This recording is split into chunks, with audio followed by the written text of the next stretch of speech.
Chapter 461 Chaos God. Such a number, such a strength of demons, flooded like a tide covering the sky, a momentum enough to terrify people to their core. Truly caught in the midst of these demons would indeed scare countless martial artists to death on the spot. Tens of thousands of late-stage heavenly saint-level demons. Even the trampling of their hooves alone could absolutely crush many late-stage heavenly saint warriors into mud. But when faced with this terrifying horde of demons that had surged to just tens of yards away, about to completely engulf him the next moment, Yi-chun showed not a hint of fear, not a sign of fleeing. Yi-chun regarded all this with utmost calm. Fear illusionary realm? Could it be that it's using this kind of momentum-invoking demons to scare martial artists' divine souls to death? Knowing that this was the death illusionary realm checkpoint, Yi-chun already understood that all of this was a test of the divine soul, a test of will, a test of state of mind, and not a real threat to the physical body. These hordes of demons could not possibly be real. They must just be illusions from the illusion realm, designed to influence the resolve of martial artists. Boom! As Yi-chun calmly faced the skyful of demons, the tide-like horde completely inundated him, and for a moment, Yi-chun even sensed his physical body being torn apart by countless demons, blood spilling everywhere, felt countless sharp teeth of demons stained with blood, devouring him. Even his divine soul felt an overwhelming sense of death wash over him. However, at that moment, Yi-chun's calm eyes suddenly flashed with a sharp light. Illusion realm. Break. Nothing, absolutely nothing, can affect my will. The ice snow jade pendant gave no warning, so Yi-chun knew that these demons were not really tearing him to pieces, not really killing him. All the senses of death were illusions. All he had to do was guard his own mind, protect the mind from being affected or assaulted. Boom! Boom! Boom! With Yi-chun's roar, in an instant, all the phantasmal forces that had been rolling toward his divine soul, all the sensations of death, were shattered by Yi-chun in a blink. Yi-chun's divine soul, like a bright sword, shot up to the sky, cutting through all illusionary effects. In the end, when the skyful of demons had completely leaped over him, when the deep roars had all dissipated, Yi-chun's divine soul remained unshaken. Boom! Suddenly, the world had transformed. The realm of demons vanished, and the next moment, Yi-chun found himself standing once again in the pitch-black corridor. Yi-chun knew that he had already passed the first segment of the illusionary realm challenge. Death illusionary realm. If it were my first time in here, facing such a situation, perhaps I really would have been scared stiff. They actually rely on illusions to affect people's divine souls. Knowing that the divine soul is the most fragile thing, once it collapses, even if the physical body survives, it would lead directly to death. If one were to die of fear on this third segment of the path of life and death, that would truly be an undeserved death. However, although I know this is an illusion, I must absolutely not be careless. Since this path of life and death is placed as the final challenge, it clearly is the most dangerous path, and I must not be careless in the slightest. I must not relax my mind at all. Although he had passed through the first segment of the illusionary realm, Yi-chun was even more vigilant in his heart. He continued to walk forward. This time, after walking hundreds of yards, Yi-chun felt the pitch-black corridor gradually recede, and the corridor slowly began to brighten. Yi-chun also discovered that there were caves on both sides of the corridor. When Yi-chun's divine sense swept into one of these caves, he shockingly discovered that these caves were treasure caves. When Yi-chun stepped into one of the treasure caves, on a stone platform in the center of this cave, there lay a small bottle shining with divine light. When Yi-chun took the small bottle into his hands, he felt it convey countless texts directly to him. Inside this bottle lies top-grade divine pill creation blood, which after ingestion, can directly transform a martial artist's physique. If all 9 creation blood divine pills in the bottle are refined, one could even directly gain the bloodline powers of the upper realm's ancient clan. Creation blood, divine pill? A superior divine pill? Yi-chun's heart was startled. He had indeed heard of the superior divine pill, which was absolutely a precious rarity in the minor spirit realm, just as hard to come by as a superior sacred artifact. And he had actually entered a treasure cave on this third segment of the life and death path and discovered such a treasure? Boom! Just as Yi-Chun was shaken by the creation blood divine pill, a sudden alarm struck his heart. No, that's not right. This is still within the life and death trial, a stage laden with mortal danger, not yet having entered the third treasure zone. There shouldn't be any treasures here. Moreover, even if there were treasures, they wouldn't just be laid out in the open like this. Certain restrictions would have to be broken through to acquire them. This treasure, it's a fake. All of this, it's an illusion. Holding the small bottle containing 9 creation blood, divine pills, Yi-Chun suddenly threw the bottle against the cave wall. As the bottle smashed against the stone, the scenery before his eyes abruptly shifted, and Yi-Chun found himself back in the pitch-dark passage. At this moment, Yi-Chun was breaking out in a cold sweat. He hadn't felt the emergence of the illusion realm at all just now and thought he had simply reached the end of the passage, directly stumbling upon a treasure. Had it not been for the peculiar feeling when he was shaken by the treasure's rarity, prompting him to think it over and see through the illusion, he might have directly consumed all the divine pills in that bottle. In such a scenario, it was very likely that those so-called divine pills would have directly killed his divine soul. Terrifying, too terrifying. The incredibly realistic illusion realm from before had nearly caused Yi-Chun to lose himself completely.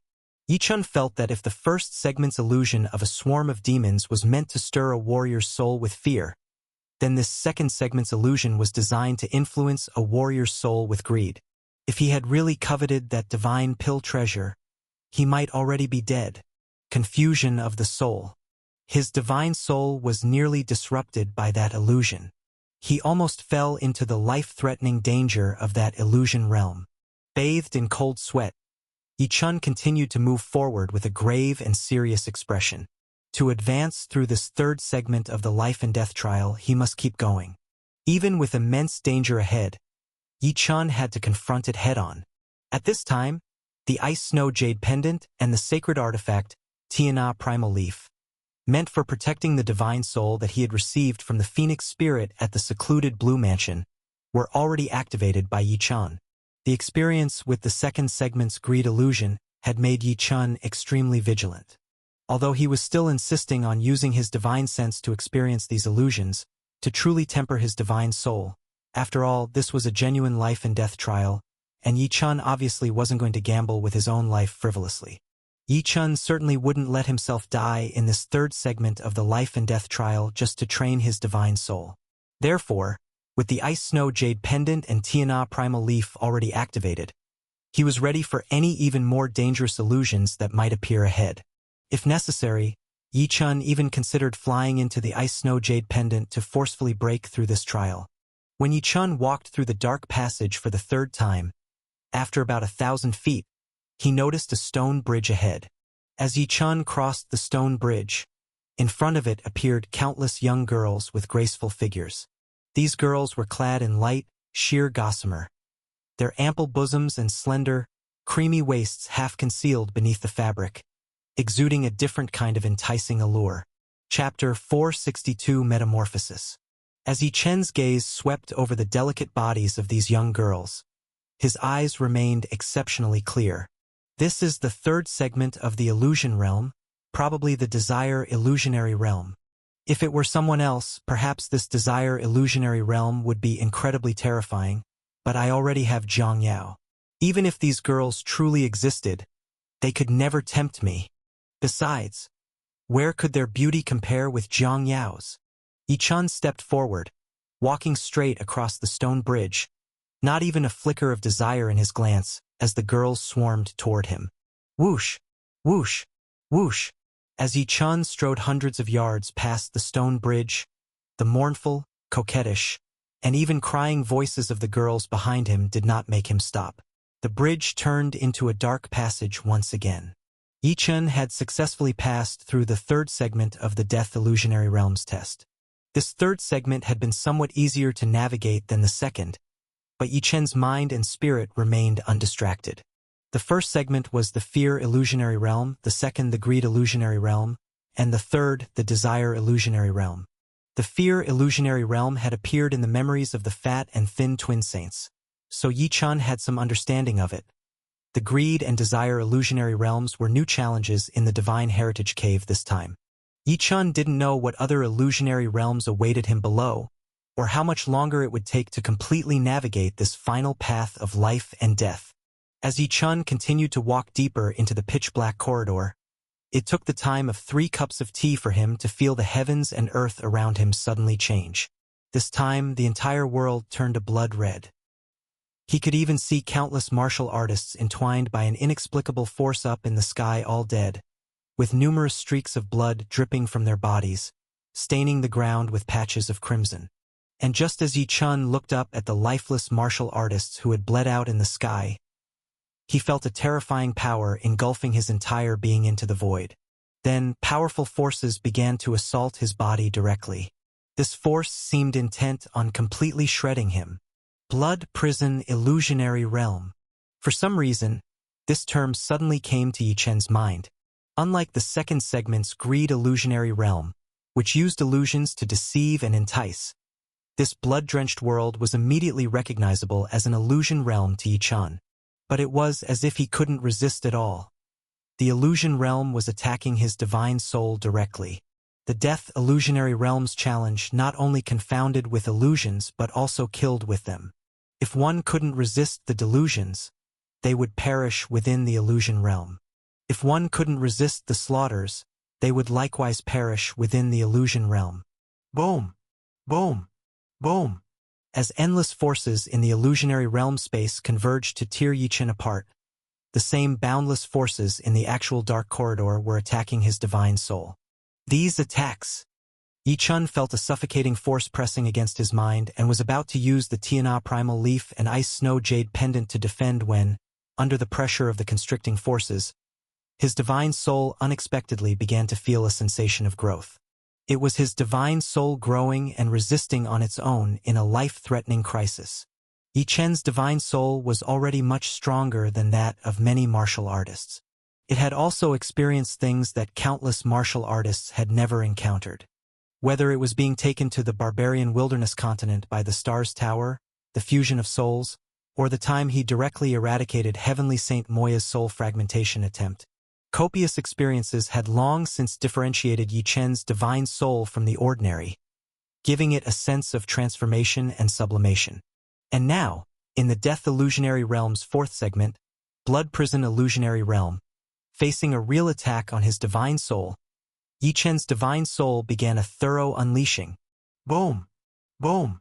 Boom! Sensing the movement of his divine soul, Yi Chen's divine sense snapped to clarity, and he didn't activate the Tiana Primal Leaf or the Ice Snow Jade Pendant. Instead, he used his divine soul to attempt to resist the Blood Prison Illusionary Realm's crushing forces. This resistance nearly shattered Yi Chen's divine soul into fragments under the pressure. However, it didn't shatter. Amid the bone-deep struggle, Yi Chun held on and successfully withstood the assault of the divine soul. Under the barrage of the crushing forces, the threads of his divine soul dispersed within the divine sense sea began merging, transforming into a more defined shape. Looking into the illusionary realm, while Yi Chun fiercely resisted the blood prison assault, the version of him entrapped in the void began to scream in pain and madness. It was a thunderous roar of agony as the soul endured the torment of resistance, and as the divine soul transformed, the howls within the blood prison illusionary realm grew louder and more resonant. This process lasted for a full 8 days. 8 days, 8 days of divine soul annihilation, 8 days of divine soul resistance, and finally, Yi Chen's divine soul reached the brink of transformation. Boom! With a loud noise, the blood prison illusionary realm space completely shattered. As this illusionary realm space broke apart, within the pitch-black corridor, countless threads of Yi Chen's divine soul had fully condensed, ultimately forming a closely entangled cluster that shone like dazzling stars. A condensed divine soul. Martial artists in the intermediate stage of the rotating pill realm simply couldn't achieve such a degree of divine soul condensation. But Yi Chun, in the face of 8 days of excruciating pain and the terrifying soul annihilation, endured it. Even at the intermediate stage of the rotating pill realm, he managed to condense his divine soul. When Yi Chun reopened his eyes, he felt that after these 8 days of transformation, his entire divine soul had completely changed. Now, his divine sense could even cover a distance from 100 miles to 300 miles. Even when he used his divine soul to explore the pitch-black corridor, he could see the dark corridor several times more clearly than before. He could even make out the patterns on the walls of the hidden passages within the darkness. The physical body, true chi, and divine soul. These are the 3 signs of life. Yi Chen's physical body, after undergoing the practice of the 9 transformation fighting body and the foundation of the icebound divine body with 810 techniques, had grown much stronger. In the future, further cultivating the true icebound divine body would make it even stronger. Yi Chen's true chi is the most outstanding of the 3 signs. With the cultivation of the primordial star scripture, he had even cultivated 396 5 apertures rotating pills in the rotating pill realm, mastering the 5 great divine arts. In the future, Yi Chun would even cultivate his true chi to an even more formidable level. Among the 3 signs of life, Yi Chen's weakest aspect was his divine soul. Even though his divine soul was stronger than many rotating pill martial artists, he still had to rely on magical treasures for protection when facing the soul attacks of the heavenly saint realm. Now, after experiencing this transformation of his divine soul, Yi Chen's divine soul power had made significant progress, laying a solid foundation for future cultivation of his divine soul. 9 elders. How long have I been here? Previously, while enduring terrifying soul oppression and transformation, Yi Chun had lost all track of time. Now, having regained his senses, Yi Chun directly asked the 9 icebound guardians within the ice snow jade pendant. 8 days. Lord Yi Chun, you have been here for a full 8 days. If it weren't for the fact that we felt your divine soul was not really harmed, we would have forcibly taken you into the ice snow jade pendant earlier. Just now, we were still hesitating about whether to wake you up. After all, there's not much time left to explore the divine heritage cave. Lord, are you all right? It seems your divine sense has become much stronger. The 9 icebound guardians chattered as they spoke to Yi Chun. 8 days. Yi Chun was shocked. He had spent 5 days on the previous 2 stages of the path of life and death and the treasure hunting in the previous 2 treasure lands. When he stepped into this 3rd segment of the path of life and death, there were only 10 days left before the exploration time of the divine heritage cave was over. Now, he had actually spent a full 8 days on this 3rd segment. That meant there were only 2 more days left to truly be in the divine heritage cave. With only 2 days left, I must hurry to enter the 3rd treasure land. Otherwise, if I waste more time here, there will be no time to search the 3rd treasure land for treasures. The 3rd treasure land is the most precious of the 3 treasure lands, and I absolutely cannot miss it. With this in mind, Yi Chun immediately made a decision. I can't delay any longer on this 3rd segment of the path of life and death. Before, I wanted to train my divine soul and see what this death illusionary realm was like. I have now seen the fear illusionary realm, the desire illusionary realm, the greed illusionary realm, and the blood prison illusionary realm. My divine soul has now grown strong enough to form its own shape. The experiences and gains were plenty. It's not wise to further indulge in witnessing other aspects of this death illusionary realm, nor in continuing to temper my divine soul. Now, I will fly out of this last stretch of the path of life and death and head straight for the final treasure land. Having made his decision, Yi Chun told the 9 icebound guardians about his divine soul's transformation, and then his entire being flew into the ice snow jade pendant. Following that, the ice snow jade pendant turned into a point of brilliant light and flew towards the deeper part of the pitch-black corridor. The ice snow jade pendant, being an upper-grade divine artifact, was also Yi Chen's greatest reliance while adventuring through the divine heritage cave. Previously, on the 2nd stage of the path of life and death in the light of death segment, when facing the primordial divine light, it was the ice snow jade pendant that Yi Chun relied on to pass the challenge. Now, in this 3rd segment of the path of life and death's death illusionary realm, the upper-grade divine artifact, the ice snow jade pendant, could help Yi Chun pass through as well. During the flight of the ice snow jade pendant, Even the illusionary realms had no effect on it whatsoever. Inside the ice-snow jade pendant, Yi-chun felt only that it was constantly flying through the pitch-black corridor, flying, and flying towards the front, never encountering any illusionary realm attacks again. Boom! Boom! Boom! After flying for nearly half an hour, Yi-chun suddenly saw a transmission light formation appear in the pitch-black corridor ahead. This was unmistakably the transmission light formation leading to the third and final treasure land. Chapter 463 Ice Fire Divine Cave.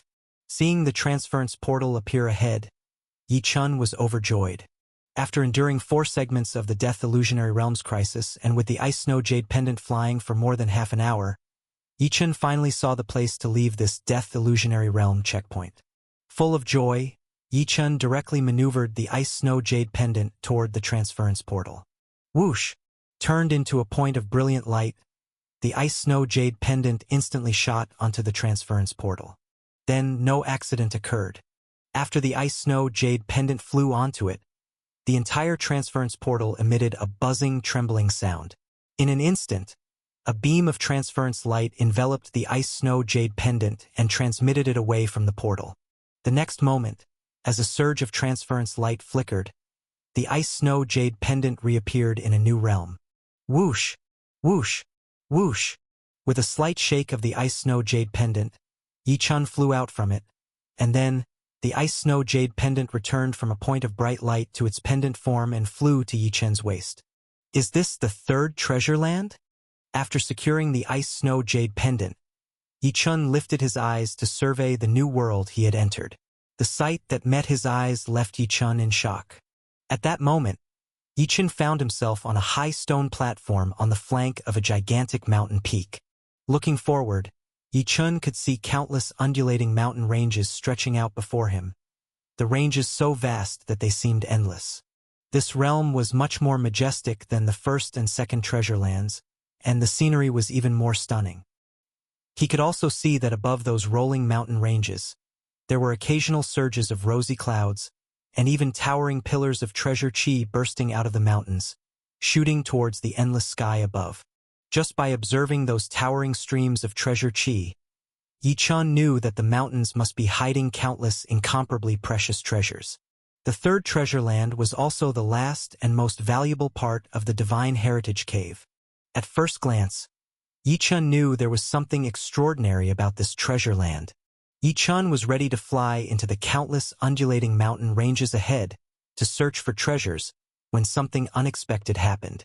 Just as Yi-chun prepared to move, dozens of yards away from him, the void was torn open and a figure stepped out from it. Seeing this figure, Yi-chun exclaimed in surprise, "Three-eyed skeleton predecessor? Is it you?" The figure that had walked out of the spatial rift was none other than the three-eyed skeleton, whose soul transformation had possessed a mid-stage youth of the heavenly saint realm. Since entering the Divine Heritage Cave, Yi-chun had not met anyone else apart from Ding Xiaojia and the fat and thin saints. Yi-chun had not encountered the three-eyed skeleton, Huomeyer, or the Saint Air Jin Liang from the Shenjin continent. Yi-chun had no idea whether these people had managed to pass through the 3 segments of life and death. In Yi-chun's mind, it seemed very likely that the three-eyed skeleton and Huomeyer, who obviously knew plenty about the Divine Heritage Cave, had a great chance of making it to the last treasure land.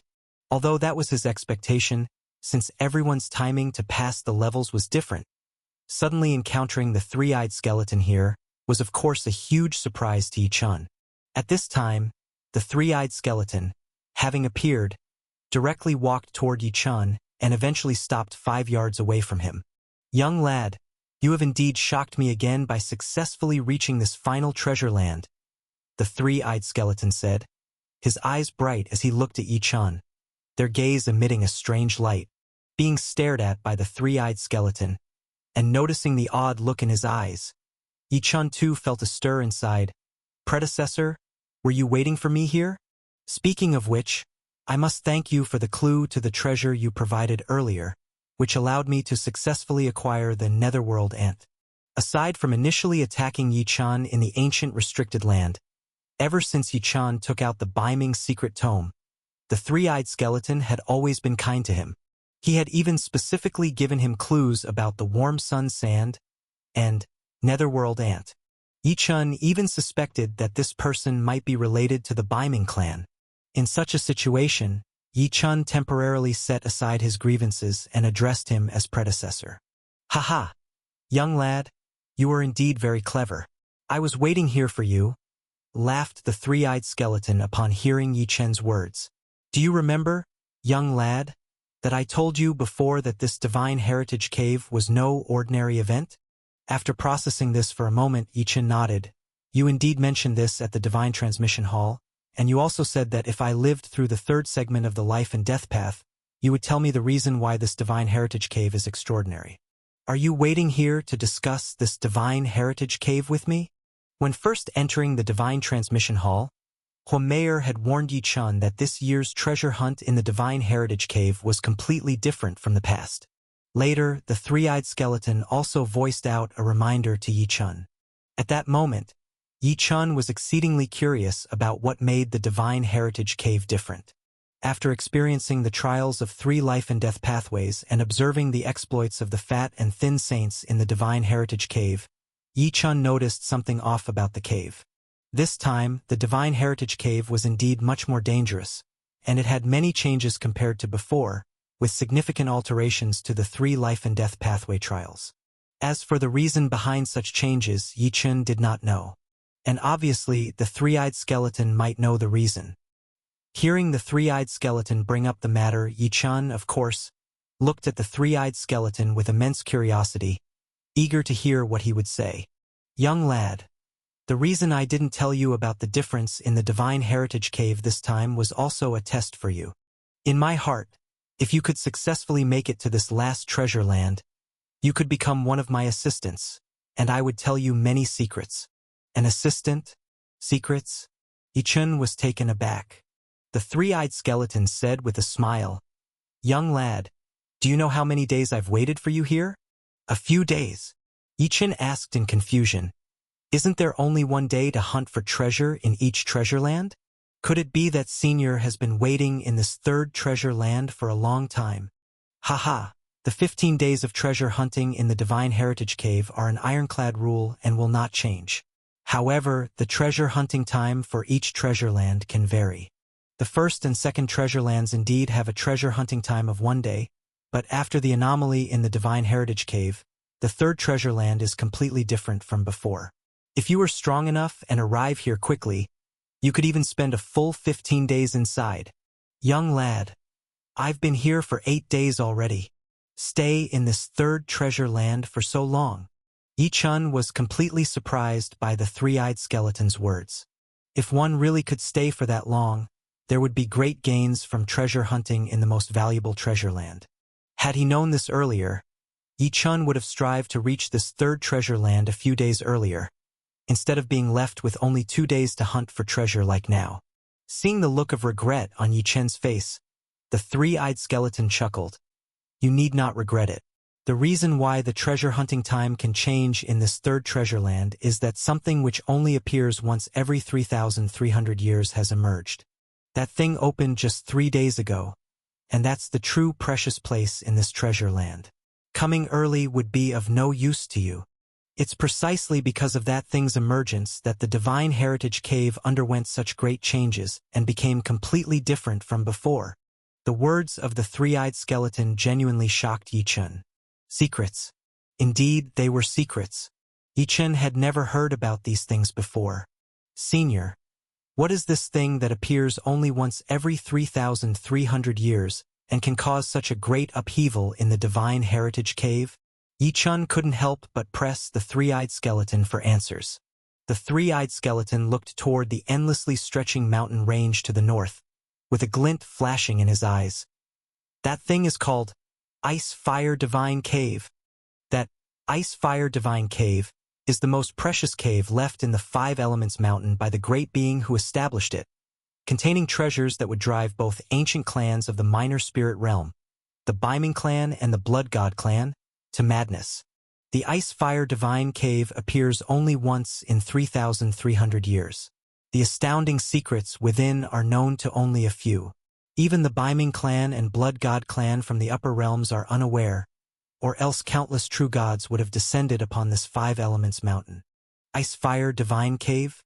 The most precious cave established in the Divine Heritage Cave by the creator of the Five Elements Mountain, containing treasures that would drive two great ancient clans to madness. Although Yi Chun hadn't yet heard the specifics of what treasures were inside the Ice Fire Divine Cave, he was already staggered by the words of the three-eyed skeleton. The creator of the Five Elements Mountain, needless to say, must possess unimaginable strength, and Yi Chun even had a premonition that this great being might well be a god-king level figure. The most precious cave he left behind, the most precious treasure inside. Yi Chun could barely imagine what those could be. Chapter 464 Shocking News. Senior, do you want me to act as your assistant and accompany you to brave the Ice Fire Divine Cave? Yi Chun asked the three-eyed skeleton. Since the three-eyed skeleton knew so much about the Ice Fire Divine Cave, he should have been prepared to take on the challenge himself. Wouldn't it be best for him alone to take the treasures within? Why would he bring others along? This was something Yi Chun couldn't quite understand. The three-eyed skeleton looked at Yi Chun as if he saw the confusion in his eyes and explained, "Although I am familiar with the Ice Fire Divine Cave, I am not entirely confident that I can take the treasures within by myself. Young lad, with the true God talisman, your strength is not inferior to mine. If we work together, we might stand a chance of obtaining the treasures. Moreover, my coming here has another purpose apart from taking treasures from the Ice Fire Divine Cave. That is to assassinate someone. That person, you know him too. He is Jin Liang from the Shenjin continent. With your help, I'll be more confident in successfully assassinating Jin Liang." Jin Liang. Upon hearing that the three-eyed skeleton intended to assassinate Jin Liang, Yi Chun instantly recalled their first encounter in the Forbidden Ancient Lands when the three-eyed skeleton had asked him and several other heavenly saints about Jin Liang. Back then, Yi Chun realized that the three-eyed skeleton must have had some connection with Jin Liang. However, Yi Chun had not expected the three-eyed skeleton to be set on assassinating Jin Liang. What puzzled Yi Chun even more was the fact that the three-eyed skeleton was a Four Tribulations true god. Even if he was injured and hadn't fully recovered, he still possessed the strength of a Three Tribulations true god. And Jin Liang was merely a late-stage heavenly saint. So for a Three Tribulations true god to assassinate a late-stage heavenly saint shouldn't take much effort. Why then did he say he needed help to be more confident? Could it be that Jin Liang also had hidden strength or powerful true god talismans on him? Before Yi Chun could voice his doubts, the three-eyed skeleton spoke directly. "If it were the beginning, perhaps I would have gone to face Jin Liang alone. Even if he had the means of the Shenjin Holy Land, I would have ways to counter them. But 8 days ago, when I arrived at this third treasure site, Jin Liang also entered after just 1 day, and to my surprise, I saw he was followed by a Void Sky True God, and a Three Tribulations one at that. This situation did catch me off guard. With you by my side, young friend, if you could hold off that Three Tribulations True God for a moment, I could focus on Jin Liang. This would greatly increase the chances of a successful assassination.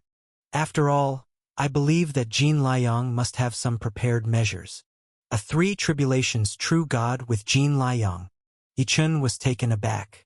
You see, when he entered the Divine Heritage Cave, he had not seen any Three Tribulations true gods.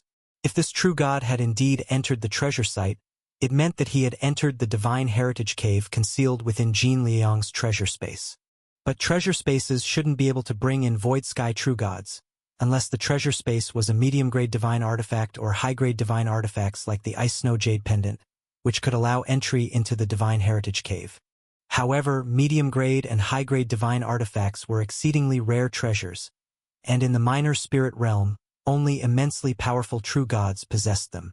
It was highly improbable for either Jin Liang or the Three Tribulations true god to have such artifacts, and even Yi Chun obtained the Ice Snow Jade Pendant only by chance through the inheritance of the Ice-Sealed God King. To say that Jin Liang or that Three Tribulations true god had also received a God King level inheritance and owned medium-grade or high-grade divine artifacts was highly unlikely. If they did not enter with such divine artifacts, then there was only one possibility left, that the three tribulations true God also had a treasure cave key and used it to enter while in the treasure space. Yichun didn't know whether that three tribulations true God had entered with a divine artifact or a treasure cave key. But at this moment, it wasn't the time to ponder over this matter. Regardless of how that three tribulations true God had entered, the key point was that he was now here. Senior wants me to hold off a three tribulations true God? Yichun laughed. The risk is too great. Besides, even though you have shown me some kindness, you almost killed me in the forbidden ancient lands. If you want my help, please reveal your background to me in detail. Only then may I consider it. I also want to know what kind of grudge or favor you have with Jin Liang Sr. I also want to know why you chose not to fight me to the death in the forbidden ancient lands and even helped me several times afterward. I'm even more curious about what the most valuable treasure in the Icefire Divine Cave actually is, and whether it's worth the risk to join you in venturing there. Not to mention dealing with that three tribulations true God. Yichun voiced all the doubts that were in his heart. Without fully understanding the situation, Yichun would certainly not choose to help the three-eyed skeleton. After all, whether it was to stop Jin Liang's three tribulations true God or venture into the Icefire Divine Cave, there was likely a life-threatening danger involved, so naturally, Yichun had to be extremely cautious. Hearing Yichun's words, the three-eyed skeleton looked deeply at him for a few moments before bursting into a loud laugh. Young man, my friend, you really are a person of meticulous thoughts who doesn't take risks without full preparation. All right, since I'm asking for your help and you want to know these things, I will tell you everything. As for my origins, it's quite simple. My friend, take a look at this. With a whoosh, the three-eyed skeleton flicked his fingertip, and a burst of five-colored sword light appeared at the tip of his finger. Upon seeing this sword light, Yichun exclaimed in surprise, "The Great Five Elements sword light? Senior, are you really from the Baiming clan?" Earlier, when Yichun had brought out the Great Five Elements sword light technique, and the three-eyed skeleton had ceased fighting him, Yichun had suspected that the three-eyed skeleton might come from the Baiming clan, which was why he refrained from truly fighting to the death with him. But seeing the Great Five Elements sword light technique in the hands of the three-eyed skeleton still shocked Yichun enormously. From the Baiming clan? The three-eyed skeleton chuckled bitterly as he shook his head. No, while it's true I have some connection to the Baiming clan, having cultivated there before, I am not actually a clansman of the Baiming clan. My true origin lies in the Shenjin continent, and my identity was that of the saint heir of the Shenjin continent, predating Jin Liang by 5 generations. The three-eyed skeleton revealed something completely unexpected to Yichun. You originate from the Shenjin continent, and were a saint heir even before Jin Liang. Yichun was astounded as he looked at the three-eyed skeleton, and then he suddenly thought of the third eye of the three-eyed skeleton. The location of that third eye on the forehead between the eyebrows, wasn't that where the holy crystals were hidden by the saint heirs and holy maidens of the Five Elements continent? Could it be that the third eye of the three-eyed skeleton was originally hiding the holy crystal of the Shenjin Holy Land? Is that why the third eye still had that crevice? Seeing what Yichun was thinking, the three-eyed skeleton let out a swish sound as his skeleton form flew out of the mid-stage heavenly saint young man he had been inhabiting and revealed himself. The three-eyed skeleton pointed to the third eye on his forehead and said, "That's right. This place once concealed the holy crystal of the Shenjin Holy Land.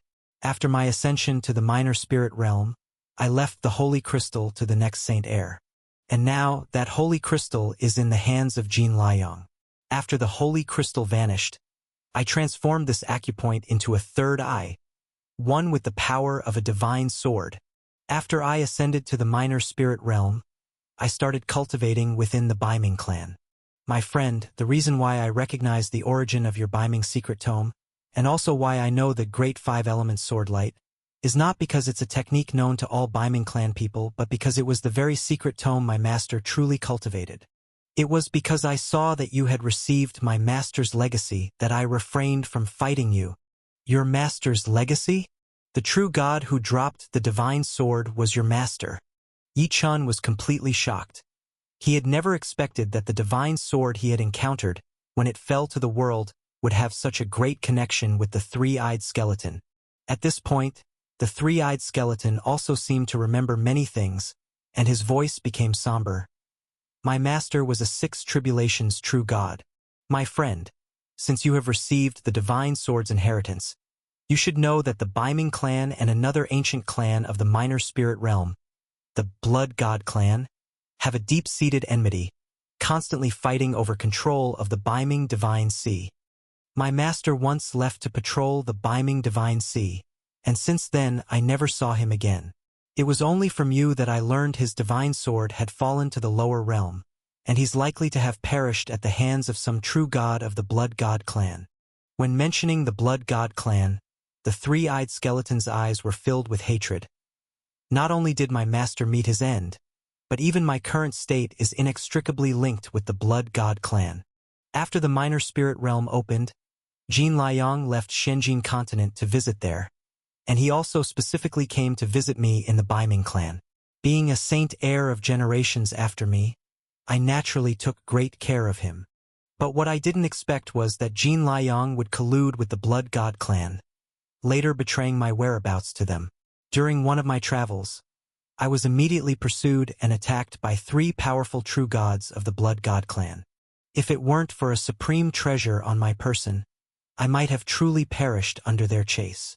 Jin Liang thought that his conniving plots had killed me, never imagining that I was still alive, and that I had come to this divine heritage cave. What he even less expected was that I had discovered the reasons behind his treachery. He colluded with the Blood God clan simply to exploit their power for cultivation, so he could successfully venture into the Ice-Fire Divine Cave that opens once every 3,300 years to obtain the ultimate treasure within the 5 Thunder Lightning Bamboos. Chapter 465. The Oriole and the Sparrow. The incessant words of the three-eyed skeleton continually shocked Yi Chun. The secrets revealed here were simply too numerous, involving not only the two ancient clans of the minor spirit realm, the Northern Ming clan and the Blood God clan, but also the two saint heirs of the Shenjin continent, and even the most precious treasure trove of the Divine Heritage Cave, the Ice-Fire Divine Cave. The ultimate treasure of the Ice-Fire Divine Cave is Thunder Lightning Bamboo. It was because of these 5 Thunder Lightning Bamboo that Jin Liang, in order to enhance his strength and obtain this treasure, plotted against the three-eyed skeleton and the ascendant seniors of his clan? If that's the case, Jin Liang's intentions are truly profoundly terrifying. Seeing the shock on Yi Chen's face, the three-eyed skeleton let out a deep sigh. Only the saint heir of the Shenjin continent and the saintess of the Leaving Fire continent from our time knew about the news of the ultimate treasure Thunder Lightning Bamboo in the Ice-Fire Divine Cave. This was deduced after countless generations explored the Divine Heritage Cave. That Thunder Lightning Bamboo is not an object of our realm, I'm afraid. It must be a divine object transported by the great power who established the 5 Elements Mountain from another realm. In our realm, we study the heavenly void law of the 5 elements: metal, wood, water, fire, and earth. As for things like ice and lightning, we can only imitate their essence by observing nature. But when ice and lightning truly ascend to the law level or even higher, like the tribulation crossing heavenly thunder that even many true gods cannot withstand, we simply cannot comprehend. However, the ultimate treasure, Thunder Lightning Bamboo, inside the Ice-Fire Divine Cave contains thunder and lightning power that is absolutely beyond the concept of the heavenly void laws of the 5 elements. Thunder and lightning power from other realms, a powerful divine force. Thunder Lightning Bamboo, the power of thunder and lightning, powerful divine force from other realms. Yi Chun was alarmed. From the heritage of the Icebound God King in the Icebound Divine Palace, Yi Chun already knew that besides the minor spirit realm, there were countless other starry continents and lands. Even realms with god kings and god sages such as divine nations existed. Yi Chun never expected to encounter an object from another realm within the 5 Elements Mountain, and he was even more astonished to confirm, as he had suspected, that the mighty individual who established the 5 Elements Mountain was capable of inter-realm travel. This mighty individual was undoubtedly at least a god king. As for powers from other realms like ice and lightning, Yi Chun was also aware. He had once cultivated the essence of wind and lightning, wondering at the time if there was a law of wind and lightning above the essence. But after coming into contact with higher laws, Yi Chun realized that all 33 continents were governed by the heavenly void laws of the 5 elements, and billions of essences were derivatives of these 5 heavenly void laws. Laws like ice and lightning, though, were incomprehensible in the 33 continents. Later, from the mouths of the 9 icebound guardians, Yi Chun learned that other starry continents harbored different forces of law and even countless stronger types of divine power. For instance, the divine power of the Icebound God King was mainly Icebound Divine Power, a type of power from the Ice series. Now Yi Chun understood there was also Thunder and Lightning Divine Power. If the Ice-Fire Divine Cave indeed contained Thunder Lightning Bamboo, capable of generating thunder and lightning divine power, Yi Chun was quite interested in having a look for himself. As Yi Chun felt a stirring of interest, the three-eyed skeleton continued, "The Saint Heir of the Shenjin continent from 6 generations earlier than me was the first of the 33 continents' warriors to discover the Thunder Lightning Bamboo.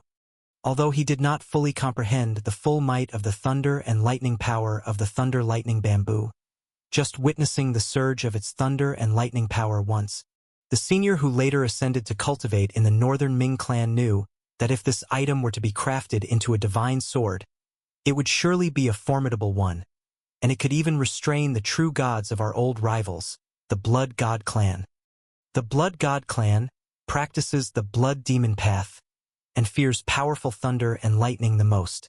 Although they have produced many true gods by defying the heavens with their Blood Demon Path techniques, not one has become a 9 Tribulation true god because, ultimately, their strongest true gods are all struck down by the 9 Tribulation heavenly thunder during the final tribulation. As long as the Northern Ming clan obtains the Thunder Lightning Bamboo, cultivates it, and acquires more Thunder Lightning Bamboo, the non-realm thunder and lightning power from it will definitely allow them to completely suppress their old rivals, the Blood God clan. Once the Blood God clan learns of this treasure, they will certainly scramble for it, to prevent this item that can restrain them from falling into other clans' hands. Of course, the senior from my clan who was cultivating in the Northern Ming clan and learned of the Thunder Lightning Bamboo did not report the news to the Northern Ming clan, and the Blood God clan was also completely unaware of the Thunder Lightning Bamboo. Otherwise, by now the Thunder Lightning Bamboo would have likely fallen into the hands of one of the 2 clans. Why did that senior not report the news of the Thunder Lightning Bamboo to the Northern Ming clan? Doing so could have possibly earned him a great reward, Yi Chun asked, somewhat puzzled. The three-eyed skeleton let out a sigh, because that senior ascended from the lower realm and wasn't highly regarded in the Northern Ming clan. Young brother, the struggle between the 6 ancient clans of the upper realm is exceedingly complex, and within each clan, countless factions vie for power. If that senior had reported the news of the Thunder Lightning Bamboo, it's likely he wouldn't have received any reward but rather met his end at the hands of others. After all, with his low status, he had limited access to the Northern Ming clan's higher-ups. It's possible that upon learning of the Thunder Lightning Bamboo, some of those higher-ups could have been tempted to keep the treasure for themselves, leading to a direct silencing of him. Chapter 466. The words of the three-eyed skeleton caused Yi Chen's heart to tremble too. Indeed, he had seen his fair share of murders for treasures, and just as the three-eyed skeleton said, it was very likely that this could happen. The three-eyed skeleton continued, that senior chose not to report the matter, firstly for safety reasons, and secondly, he wanted to improve his own strength with the help of the Thunder Lightning Bamboo to establish a footing in the Baiming clan. Unfortunately, that senior could not make it through the Ice-Fire Divine Cave and later invited the Ascendant Saintess from the Leaving Fire continent, who was also cultivating in the Baiming clan, to attempt the Ice-Fire Divine Cave together. In the end, neither of them managed to get through the Ice-Fire Divine Cave and obtain the Thunder Lightning Bamboo. Before undergoing his second tribulation, the senior sensed that he was likely to fail and therefore left the news of the Thunder Lightning Bamboo in the sacred texts within the clan's holy site, bequeathing it to the clansmen of later generations. That senior also perished during the tribulation. I too learned of the thunder lightning bamboo from the secret texts within the clan.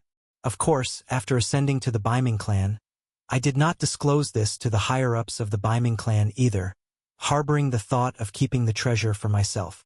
Later on, as I gradually grew stronger, I also made an attempt on the Ice-Fire Divine Cave when I achieved the 3 Tribulations True God status.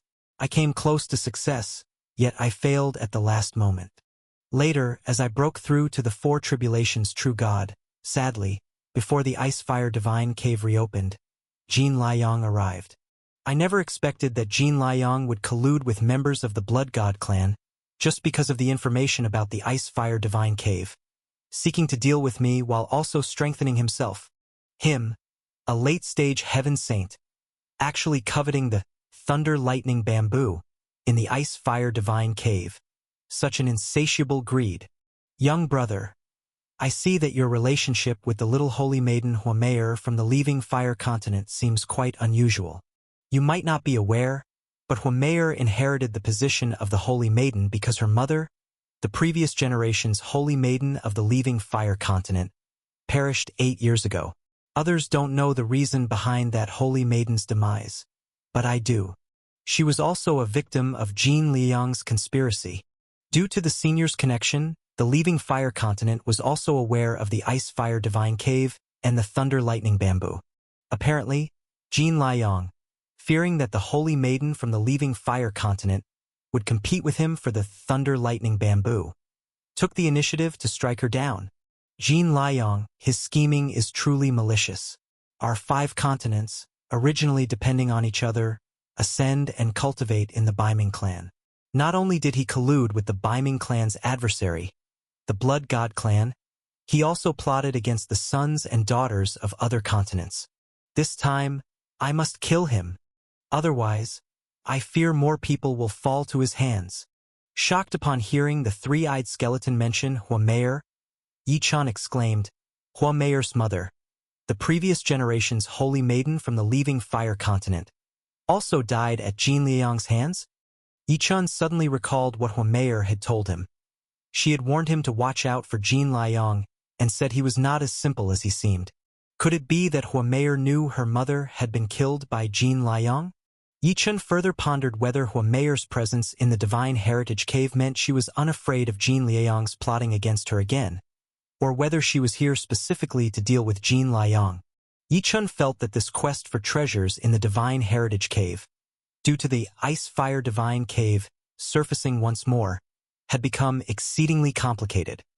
While Yichun learned from the 3-eyed skeleton the countless secrets of the Ice-Fire Divine Cave, and pondered the reasons for Huameyer's intrusion into the Divine Heritage Cave, at the northernmost border of the 3rd treasure location, within a hidden rift in the void. Huameyer was waiting within that spatial rift, and the green-clad woman with the ancient sword on her back, who had helped her slay the first checkpoints creatures from the Desert of Death, once again appeared. At that moment, the green-clad woman's bright eyes were gazing towards a mountain ravine not far from where they were. Seeing the green-clad woman's gaze, Huameyer asked aloud, Auntie, what's the situation? The green-clad woman shook her head. Let's wait a bit longer.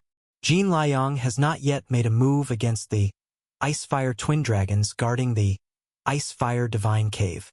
Once he truly makes a move, we'll immediately reveal ourselves and kill him and the true god of the Blood God clan at his side. Upon hearing the mention of the Blood God clan's true god, Huameyer also let out a cold snort. This Jin Liang, he keeps colluding with the Blood God clan, and this time he even brought a true god from the Blood God clan here. He caused the death of my mother, and this time, he must pay with blood for his debts. He probably can't imagine that I would find you, Auntie, to make a move, and you are a holy maiden earlier by 6 generations than my mother, a great 4 tribulations true god. The green-clad woman with the ancient sword on her back chuckled and patted Huameyer's little head. Mayor, although I'm a bit stronger than that 3 tribulations true god at Jin Liang's side, Jin Liang is cunning and definitely has other cards to play. We still need to be careful. Huameyer nodded. Understood, Auntie. As the young girl spoke, her eyes, like those of the green-clad woman, looked towards the mountain ravine and continued to wait. Looking deeper into the mountain ravine rift, one could see a dark entrance appear within the rift. Venturing deeper into this mouth of the cave revealed an extremely secluded cavern within the mountainside. At that moment, Jin Liang was sitting cross-legged outside the cavern entrance, his gaze occasionally shifting towards the depths of the cave. Next to Jin Liang, a void sky true god was also seated in meditation, clad in blood-red robes with a formidable and terrible aura. He was unmistakably exuding the presence of a three tribulations true god. The void sky true god in blood-red robes occasionally glanced greedily into the depth of the cave, the sign of avarice hidden deep within his eyes. After looking several times, he couldn't help but turn to Jin Liang and ask, "Liang, when exactly can we start making our way into the ice-fire divine cave? And why did you have my older brother hide and not appear with me?" Hearing the void sky true god's inquiry, Jin Liang smiled. "Elder Ing, no rush. On the last day of the treasure hunt, which is also the best day to venture into the ice-fire divine cave, we will make our move then. As for why I let Elder Shao remain hidden," Jin Liang's eyes returned to the outside of the cave. "That's because, this time, it's not just us who are after the thunder lightning bamboo. There are others as well." As he said this, Jin Liang's eyes darkened with meaning as he smirked.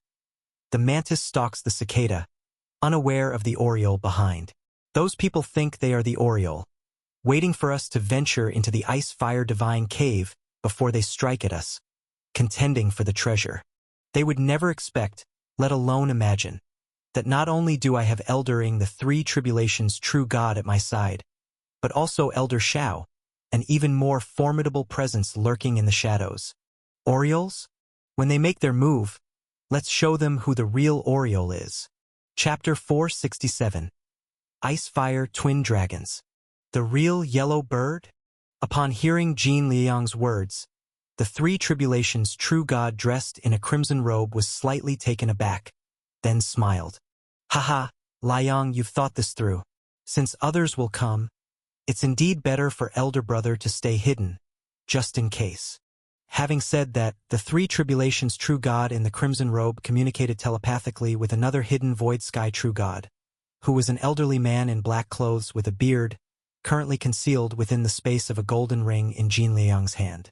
By sensing the aura of the elderly man, it was clear that he was a formidable four tribulations true god.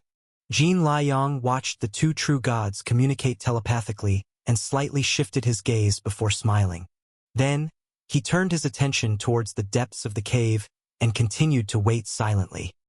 At the very outskirts of the third treasure land where Yichun was located. "Well, young friend, I have told you about my origins, my grudge with Jin Liang, and the matters of the Ice-Fire Divine Cave. Would you like to join me in visiting the Ice-Fire Divine Cave?" After revealing countless secrets, the three-eyed skeleton asked Yichun with a smile. This time, Yichun pondered gravely. According to the three-eyed skeleton, his goal was to deal with Jin Liang and to obtain the thunder lightning bamboo from within the ice-fire divine cave. With a three tribulations true god by Jin Liang's side, Yichun believed he had the strength to hold them off for a moment. As for any other trump cards Jin Liang might have, Yichun wasn't worried. Yichun himself had a final ace up his sleeve, the Ice Snow Jade Pendant. The Ice Snow Jade Pendant was a high-grade divine artifact left by the Ice-Sealing Divine King. If an accident occurred, he could retreat into the Ice Snow Jade Pendant. In that case, Jin Liang's party would have no way to deal with him no matter what. Furthermore, with the three-eyed skeleton, a four tribulations true god who had fallen to the power of three tribulations and who was well-versed in the Ice-Fire Divine Cave's layout and personally powerful, they were a formidable force. Their chances of victory over Jin Liang's party were indeed very high. Joining forces with him would indeed make for a potent partnership. As for the thunder lightning bamboo, Yichun spoke directly. "Senior, if I help you successfully kill Jin Liang and obtain the thunder lightning bamboo, how shall we divide the thunder lightning bamboo?" The three-eyed skeleton smiled. "There are 5 stalks of thunder lightning bamboo. If we successfully get them, I'll take 3, and young friend will take the other 2. Moreover, there are many other treasures in the Ice-Fire Divine Cave which I won't take any. I'll let young friend have them all." How does that sound? Would 2 stalks of thunder lightning bamboo be enough to forge a thunder lightning divine sword? Yichen asked. The three-eyed skeleton chuckled. 1 stalk is enough to forge a thunder lightning divine sword, let alone 2. With 2 stalks, young friend, you can cultivate one and directly forge a divine sword with the other. Yichen nodded, agreeing with the allocation suggested by the three-eyed skeleton in his heart. After all, the three-eyed skeleton would lead the venture into the Icefire Divine Cave, and he had almost succeeded in obtaining the Thunder Lightning Bamboo before, giving him more experience in acquiring it. By just holding off the 3 tribulations true god for the three-eyed skeleton, Yichen would get 2 stalks of Thunder Lightning Bamboo and the other treasures from the Icefire Divine Cave, which was not a bad deal. With that in mind, Yichen gave a slight smile to the three-eyed skeleton. Since I've come to this 3rd treasure land, I would love to witness the most precious treasure cave. Of course, I'm willing. As for the conditions you offered, Senior, I agree to them. However, I have 2 more conditions that need your approval before I'll join you. What conditions? The three-eyed skeleton asked directly. Yichen looked toward the endless mountain ranges of the 3rd treasure land and said, The first condition is that I am here to hunt for treasures, not to help Senior settle a vendetta. I can indeed block that 3 tribulations true god for Senior. But if we encounter a situation where even I cannot hold them off and there's a risk to my life, Senior shouldn't blame me for leaving first. Hearing Yichen's words, the three-eyed skeleton laughed heartily. Of course, with young friend's ability and such cultivation at this age, I wouldn't expect you to risk your life for me. You only need to assist me in this endeavor. If we do encounter a problem we both can't solve, you don't have to say anything. I'll be the first to leave. Seeing the three-eyed skeleton agreed without hesitation, Yichen then said, The second condition is quite simple. Earlier, Senior mentioned that Huameyer's mother was killed by Jin Liang. If we encounter Huameyer during this journey and can lend her some aid, I would ask that you join me in helping her. Since Huameyer had also helped Yichen several times, Yichen felt it was likely they would encounter her on this journey. If Huameyer truly faced danger, Yichen would naturally return the favor and assist her. No problem, the three-eyed skeleton agreed without hesitation. Huameyer is the young saintess of the leaving fire continent, and their line of saintesses has had quite a relationship with my Shenjin continent. If I can help her, I will. Seeing the three-eyed skeleton agree to both conditions without hesitation, Yichen also smiled. Since Senior so sincerely invites my assistance and agrees to all conditions, then I will accompany you to the Icefire Divine Cave. Senior, shall we set off now? The three-eyed skeleton glanced at the sky, then toward the northernmost part of the 3rd treasure land. Calculating the time, the last day is almost upon us. The last day is the best time to venture into the Icefire Divine Cave. Jin Liang will definitely choose that moment to enter the cave. We should not delay any further. Let's set out now to the Icefire Divine Cave. Looking at the time, we can rest up a bit after we arrive. Along the way, I will inform you about the Icefire Twin Dragons guarding the Icefire Divine Cave, as well as how to acquire the Thunder Lightning Bamboo from within the cave. Icefire Twin Dragons? Yichen murmured to himself and nodded. Following that, a rift tore through the void, and Yichen, along with the three-eyed skeleton, stepped directly into the spatial fissure. In the next moment, they had completely vanished from where they were standing before.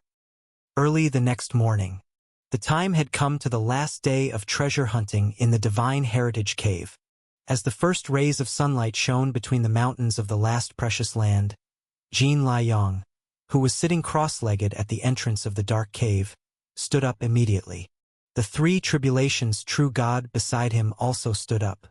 As both looked towards the interior of the cave entrance, and heard the sound of dragon-like roars coming from within, Jin Liang's expression brightened. It's starting. The Icefire Twin Dragons guarding the Icefire Divine Cave are about to enter their 3,300-year slumber again. It's at its weakest now. If we can find a way to eliminate it, we can enter the Icefire Divine Cave directly. This is the moment we've been waiting for. The 3 tribulations true god next to Jin Liang also grew excited. Liang, Let's go. We'll proceed as planned. Jean Liang glanced back at the canyon outside before nodding.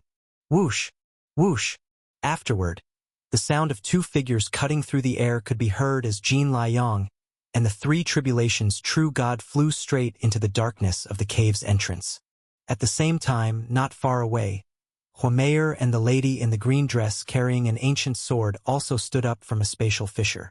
Mayor, Jean Liang has made his move. Let's go too, the lady in the green dress said with a serious expression. Huameyer's face also showed a mix of excitement and nervousness. Yes, Aunt. Seeing Huameyer was ready, the lady in the green dress grabbed her hand, and in an instant, they both disappeared into the spatial fissure. Not even their silhouettes could be seen flying across the sky. However, a strange fluctuation burst into the dark cave.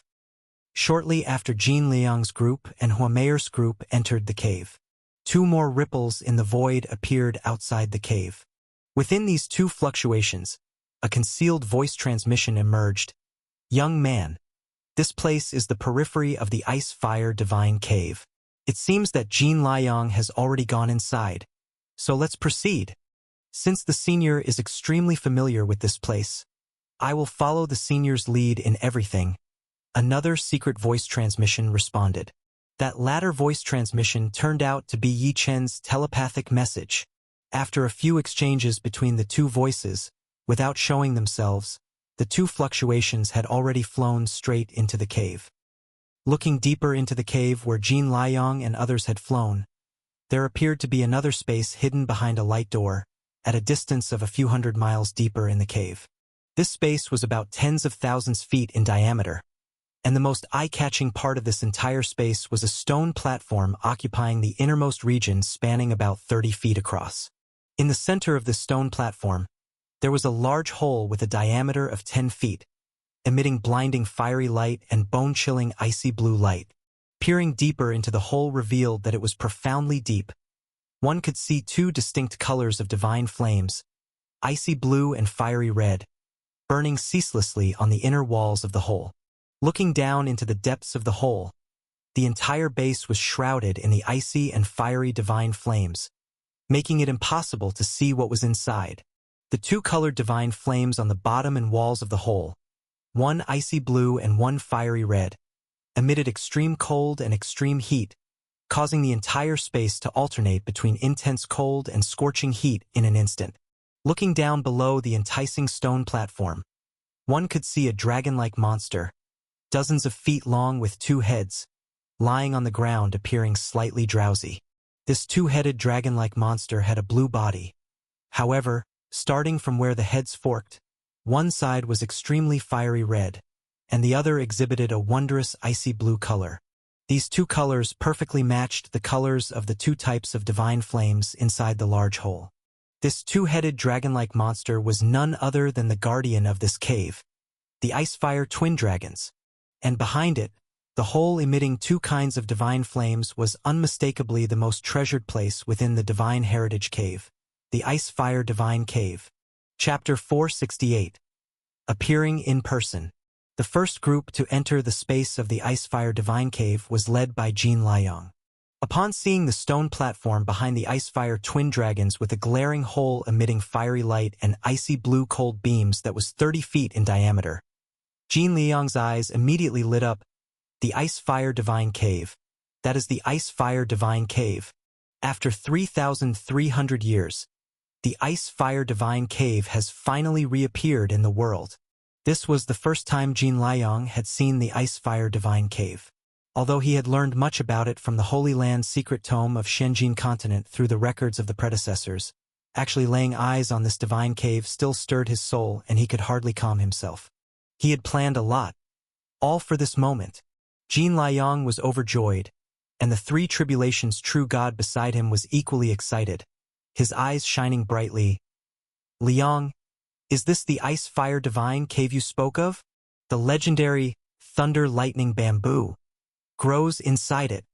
It wasn't just the three tribulations true god who was thrilled.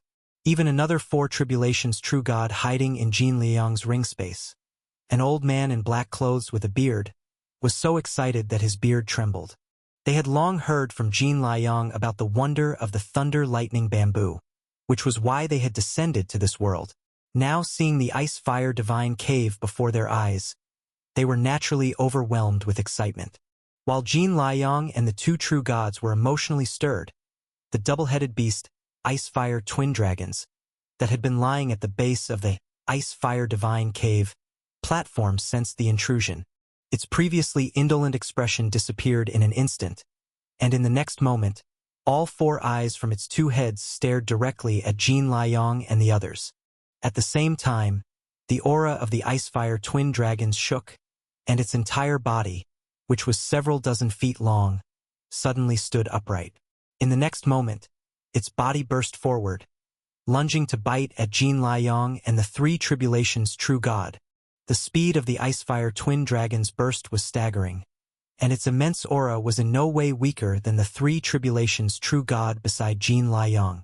Seeing the Icefire twin dragons lunging forward, Jin Liang and the three tribulations' true god seemed to be prepared.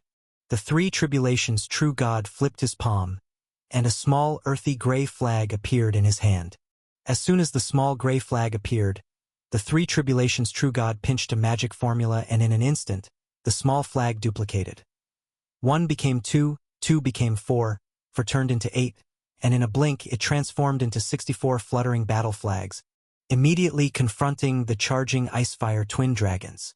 In the blink of an eye, the 64 battle flags had completely trapped the Icefire twin dragons from all directions within the flag formation. As the flag formation trapped the Icefire twin dragons, all 64 gray battle flags shone brightly with earthy light, creating a large earth formation that completely ensnared the Icefire twin dragons within. Roar! Roar!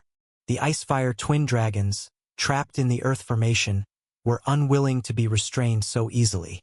Its body, tens of feet long, swelled within the formation, and amid its roars, it slammed into the earth formation. Every strike by the Icefire twin dragons caused the entire earth formation to tremble violently. At this rate, the formation would not hold the beast. It seemed that, in just a moment, the Icefire twin dragons would break free. But Jin Liang, upon seeing the Icefire twin dragons trapped within the earth formation, directly addressed the three tribulations' true god. Elder Ing, it is rumored that on the day the Icefire divine cave surfaced, the beast's strength was at its peak, reaching the level of a fifth heavenly tribulation true god. With each passing day, its strength ebbs away. Now, the Icefire divine cave has been visible for 4 days, today being the last. The beast's strength is at its weakest, only that of a three tribulations true god. Elder, I'll leave this beast to you to cope with. After Jin Liang finished speaking, he flew straight towards the large hole of the Icefire divine cave. Seeing Jin Liang's action, the three tribulations true god nodded. As he saw that the earth formation he initiated was about to fail to contain the Icefire twin dragons, he slapped his waist and dozens of talismans appeared. These talismans flew out instantaneously towards the earth formation, and finally all of them adhered to it. Every talisman that landed added another layer of light shield to the earth formation. With all the talismans attached to the earth formation, it was now enveloped in dozens of layers of light shields, which made the previously trembling earth formation that was about to break apart under the Icefire twin dragons' onslaught become steadier again. The Icefire twin dragons inside the earth formation, sensing the formation that trapped it becoming sturdier, grew even more outraged. Both of its huge heads raised high as it roared, one head spewing blinding flames and the other an icy blue chill. The dazzling flames scorched layer after layer away from the earth formation, while the icy blue chill, upon freezing, then churning, caused the earth formation to crack madly. It seems that the Icefire twin dragons can still break out of the formation. However, it had, after all, been trapped, and in the brief time it was held, Jin Liang had almost reached the great cavern of the stone platform in the Icefire divine cave.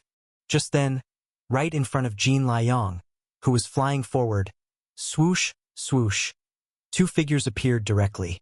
These two figures, one with an extremely beautiful and charming appearance, the other dressed in green and carrying an ancient sword, were none other than Huameyer and her four tribulations true god aunt.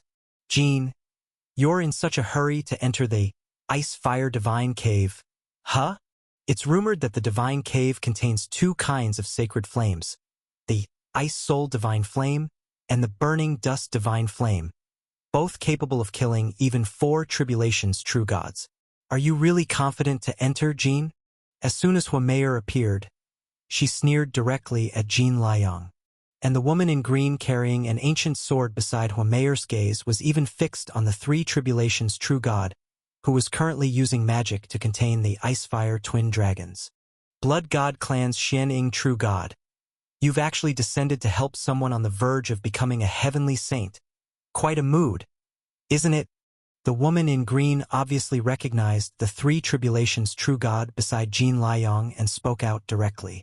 Jean Liang was not too surprised to see Huameyer appear, but when he saw the green-clad woman with an ancient sword beside her, he was astonished. Qing Shuang, you actually came. As soon as Huameyer appeared in the Divine Transmission Hall, Jean Liang knew that Huameyer must have come for the Ice-Fire Divine Cave. Thinking about the danger of the 3-part life and death path of the Divine Heritage Cave and that Huameyer dared to venture alone, Jean Liang knew that she must have brought help, just like him. So, before trying to venture into the Ice-Fire Divine Cave, Jean Liang had been on guard against Huameyer's sudden attack.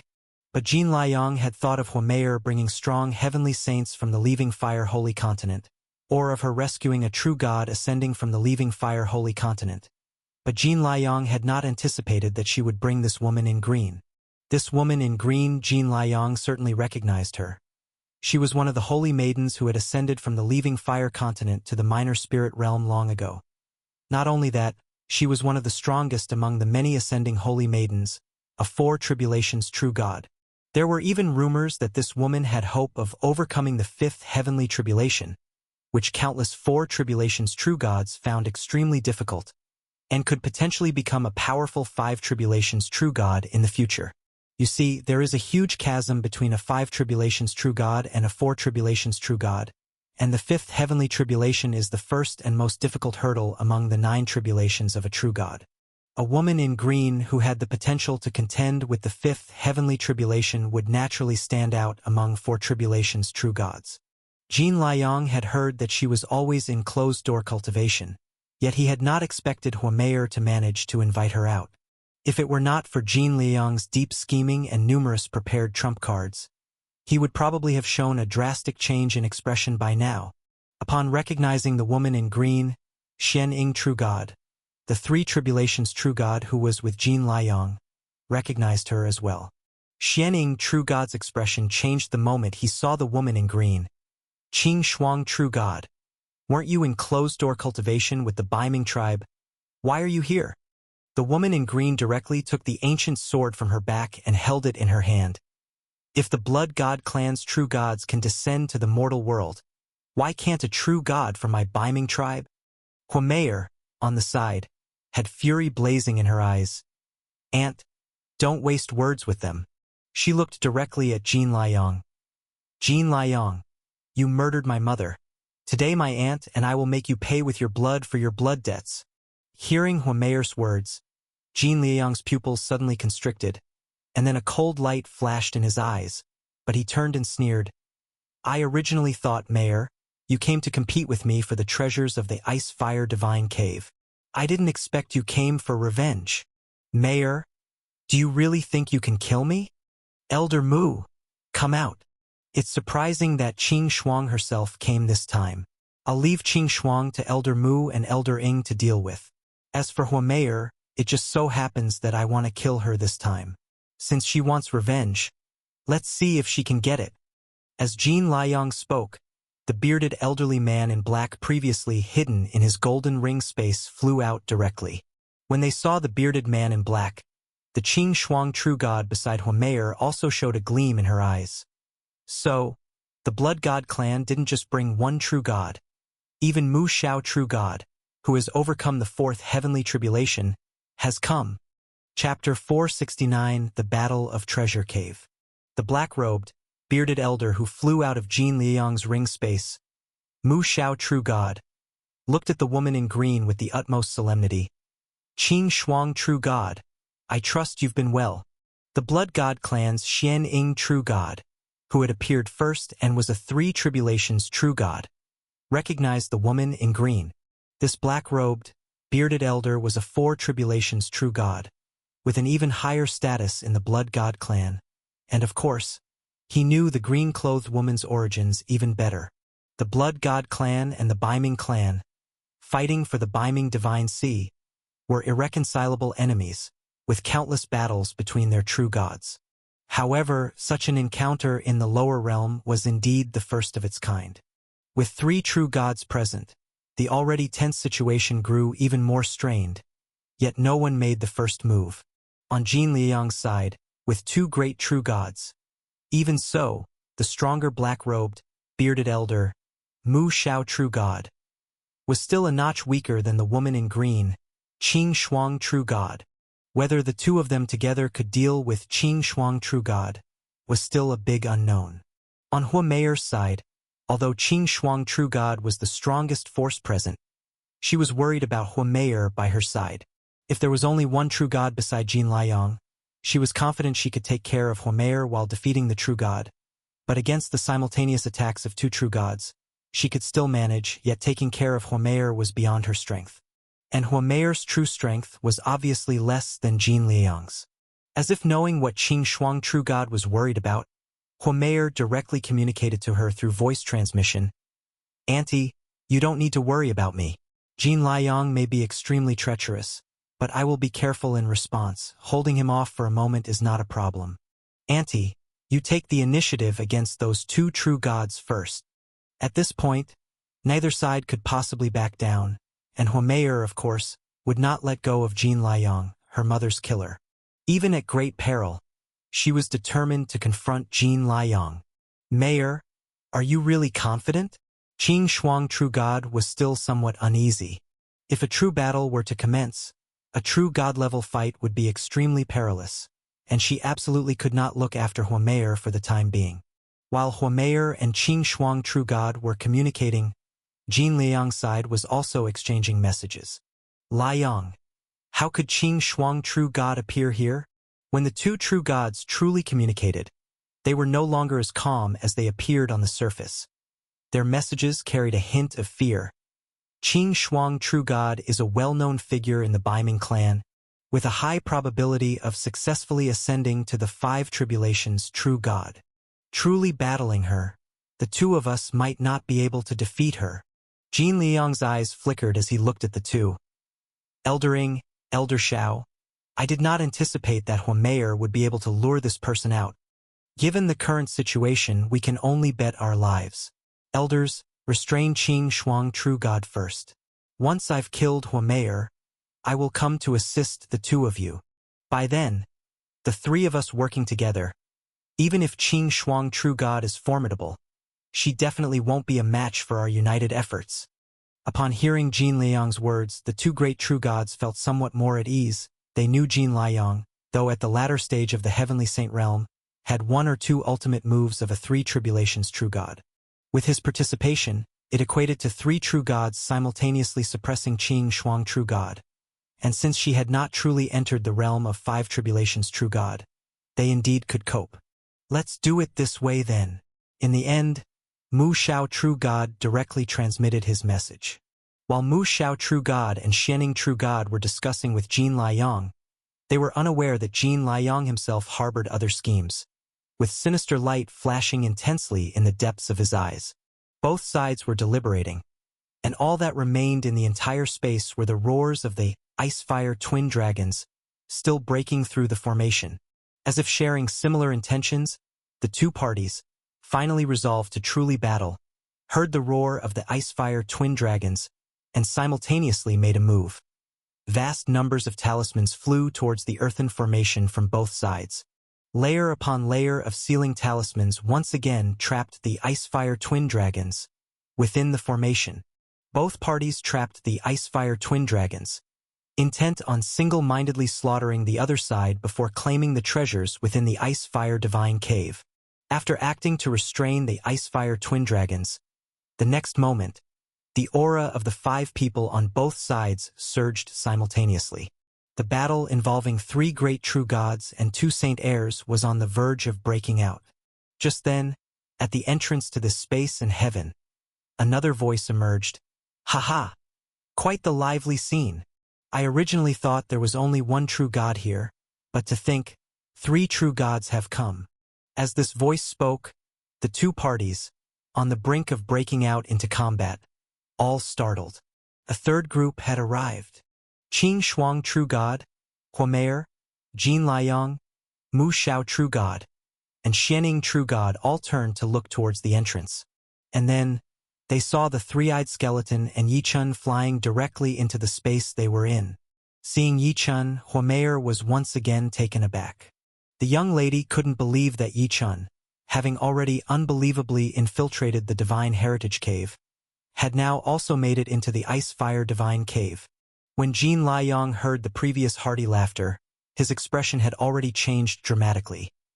Now seeing the young man at the mid-stage Heavenly Saint realm possessed by the 3-eyed skeleton, his gaze grew sharp. "You're actually still alive?"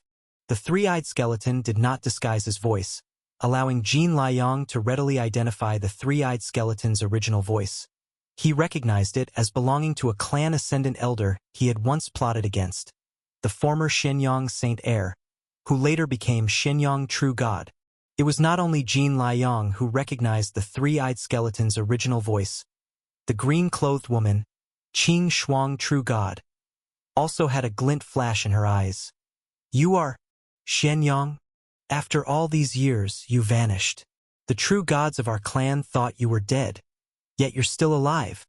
As a holy maiden of ascending from the fiery continent, Qing Shuang True God had ascended a generation before the 3-eyed skeleton, and later they even cultivated together among the Baiming clan. Of course, she knew the true identity of the 3-eyed skeleton. Seeing Jin Liang's astonished expression, the 3-eyed skeleton gave a cold laugh. His true form flickered out from the mid-stage Heavenly Saint youth, and the skull-shaped true form stared coldly at Jin Liang, as the aura of a true god was explosively released. It was unmistakably the aura of a true god with the strength of the 3 tribulations. Then, with the aura fully unleashed and his true form revealed, the 3-eyed skeleton turned to look at the woman in green clothes. "Qing Shuang, senior sister, had I known it was you accompanying Huameer into the treasure cave this time, I would have shown myself earlier. Shenyang, how did you become like this?" The woman in green exclaimed in shock upon seeing the 3-eyed skeleton turned into a skull shape and that its combat strength had fallen to that of a 3 tribulations true god. The 3-eyed skeleton said with immense resentment in his voice, "It's all because of this Jin Liang. Not only did he plot against Huameer's mother, he previously conspired against me as well. I am here this time to execute this man." The reason the 3-eyed skeleton showed up directly alongside Yichun was because he saw the standoff between the 2 parties. The moment he saw Qing Shuang True God, he knew that he and Huameer's side was the ally, not the enemy. If he and Yichun joined the battle, Jin Liang's side would definitely be at a disadvantage. With this in mind, the 3-eyed skeleton naturally altered the original plan he had with Yichun. They both revealed themselves, standing on Huameer's side. Whoosh! The words of the 3-eyed skeleton brought an unexpected joy to Huameer's heart. Another person seeking vengeance on Jin Liang had come, and it was someone her aunt knew, as well as a mighty 3 tribulations true god. Originally, if they had to confront Jin Liang, her side was at a slight disadvantage, but now with 2 more allies, dealing with Jin Liang would definitely not be a problem. This of course brought great joy to the heart of Huameer, who was intent on vengeance. On the other hand, Jin Liang, Mu Shao True God, and Xianing True God's faces all changed dramatically at the same time. Especially Mu Shao True God and Xianing True God, who had already been slightly overpowered by Qing Shuang True God. The arrival of the 2 newcomers, particularly another 3 tribulations True God, meant they would now definitely be completely at a disadvantage. Having cultivated to the level of true gods, of course, their minds were incredibly swift and their considerations thorough. From the very moment Jin Liang had invited them, they had made various preparations, guarding against Jin Liang as much as against other people. Now that the situation was unfavorable, they instantly decided to flee. Boom! Boom! When a true god decides to escape, the speed is astonishing. The whole void exploded, and the two disappeared in an instant. In the split second when the two fled, the three-eyed skeleton and Qing Shuang true god exchanged glances before chasing after them without hesitation. The three-eyed skeleton and Qing Shuang true god, having cultivated among the Baiming clan, naturally held great enmity against the Blood God clan. Coupled with Jin Liang's involvement, they would certainly not let these two escape. What about Jin Liang? In the moment of the glance between the three-eyed skeleton and Qing Shuang true god, the former quickly informed the latter of Yi Chen's combat strength. He even called out to Yi Chen, "Young man, help me hold Jin Liang. Once the senior sister Qing Shuang and I have dealt with those two, we'll come back to settle with him." Qing Shuang true god also sent a message to Yi Chen. "Yi Chen, please take care of Mayor for a moment." Boom! Boom! In an instant, the three-eyed skeleton and Qing Shuang true god also vanished. Originally, the three-eyed skeleton had intended for Yi Chen to block the attacks of a Three Tribulations true god while he handled Jin Liang. However, now that the two true gods had fled, he would naturally not let Yi Chen pursue them. After all, Yi Chen could only wield the combat strength of a true god with the help of the true god talisman. It was one thing to block the attacks of the Three Tribulations true god, but it was not easy to chase and kill a true god. Both he and Qing Shuang true god needed to act together for a swift and decisive battle. Leaving Jin Liang to Yi Chen, the three-eyed skeleton was equally confident. Jin Liang was merely a late-stage heavenly saint, certainly no match for Yi Chen wielding the true god talisman. Even if Jin Liang had other trump cards, at the very least, Yi Chen could protect Huomeyer and himself without any issues. If they waited just a moment, after they dealt with the two fleeing true gods, the next moment would mark Jin Liang's doom. In the next moment, after the four true gods disappeared in an instant, Yi Chen, Huomeyer, and Jin Liang, who remained in the spatial heaven and earth, heard the crumbling sounds from the falling realms outside. Clearly, the four true gods had already begun battling outside.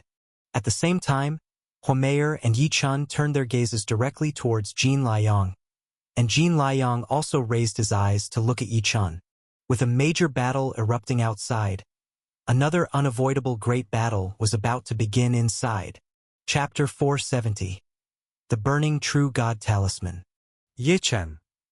Huomeyer stepped forward and moved close to Yi Chen's side. The young girl was even more puzzled in her heart. Her aunt had been worried about her safety when facing Jin Liang, but now she dared to leave her and Yi Chen alone to confront Jin Liang. Moreover, the moment her aunt and Xianyang chased after the two true gods of the Blood God clan, she entrusted her to Yi Chen's care, letting Yi Chen face Jin Liang directly. Could it be that Yi Chen possesses the strength that could give her aunt absolute peace of mind and was highly valued by Xianyang? Last time when Huomeyer fought Yi Chen, although she remembered he was powerful, she didn't think he was talented enough to earn such high regard from true gods. As Huomeyer was lost in her doubts, Yi Chen gave her a gentle smile, stepped forward, and positioned himself in front of her, looking towards Jin Liang. Since he had promised to leave Jin Liang behind for the three-eyed skeleton and take care of Huomeyer for Qing Shuang true god, he would naturally do so. Seeing Yi Chen's action, Jin Liang narrowed his eyes. Humph, if Xianyang and Qing Shuang had stayed behind to deal with me, I would have had some trouble. I didn't expect them to let you, a young lad, face me. Just at the middle stage of the revolving Dan. Yet they both value you so much, you must have some real skills. Since the true gods outside have started their battles, we shouldn't lag behind. Let's start fighting. I want to see what strength you two still have hidden. The moment Jin Liang spoke, his aura surged to the sky and burst out towards Yi Chen and Huomeyer. Dragging out the situation at this time was most disadvantageous for Jin Liang. After all, with both the three-eyed skeleton and Qing Shuang true god chasing after Mu Xiao true god and Xian Ying true god, it was clear the outcome would definitely be in favor of the three-eyed skeleton side. If the two of them were to return, then Jin Liang would indeed be in big trouble. Of course, he wanted to take advantage of the mutual restraint between the four true gods and quickly eliminate Yi Chen and Huomeyer. With this in mind, Jin Liang would certainly not hold back. He was a top expert among the later stages of Heavenly Saint level and, with his aura fully unleashed, a torrent of golden true chi coiled around him. This golden true chi was incredibly sharp, slicing through the void repeatedly. If this space wasn't specifically for storing the precious treasure of the Ice-Fire Divine Cave, and didn't constitute a special space refined by the powerful being who established the Five Elements Mountain, Jin Liaoyang's aura alone could have completely shattered this small space. In an instant, Jin Liaoyang, encircled by soaring golden true chi, lunged towards Yichan and Huameyer, and Jin Liaoyang directly split his true chi into two massive strands, attacking Yichan and Huameyer at the same time. He intended to kill Yichan and Huameyer with a single strike. Seeing Jin Liaoyang's attack, the faint fire mark on Huameyer's forehead burst forth, and as the holy crystal inside flickered, the girl's hair, long like a waterfall, dramatically expanded. The girl's beautiful and enchanting face changed again, becoming extremely mystical and bewitching. Facing Jin Liaoyang's lethal move, Huameyer once again summoned her holy crystal, employing her holy crystal charm change great divine ability. Amidst the girl's explosive aura, Huameyer heard Yichen's calm voice. "It's okay. Leave it to me." Then, in the midst of transforming, Huameyer saw Yichan step through the void and face the two strands of sky-piercing true chi assaulting them from Jin Liaoyang. Just when those two strands of true chi were about to hit Yichan, his true chi also burst forth, among it a thread of divine power surging. This thread of divine power was provided by the True God talisman given to Yichan by Mulan True God. Boom! Boom! Enabled by divine power, with true chi exploding, Yichen's hand fiercely reached into the void. With this grasp, he completely crushed the two towering strands of golden true chi that could slice through the void and that Jin Liaoyang had sent to kill them. And in the next moment, Yichan disappeared like a ghost, and in an instant, his palm reached for Jin Liaoyang's throat. Witnessing the surge and infusion of divine power in Yichan, Huameyer's red lips parted in disbelief, and even her charm change stopped unconsciously. Divine power? Yichan, you actually have divine power within you. Huameyer, who had managed to invite Qing Shuang True God out of seclusion, had certainly witnessed the power of divine power. The girl had never imagined that Yichan had divine power at his disposal. No wonder Shenyang True God valued Yichan so much. No wonder her aunt felt at ease letting Yichan protect her. So it turned out Yichan had such formidable trump cards up his sleeve. Not only was Huameyer shocked beyond belief, but Jin Liaoyang, whose two strands of attacking true chi were crushed in an instant by Yichan, and who now faced a hand reaching for his throat, also changed color drastically. Divine power!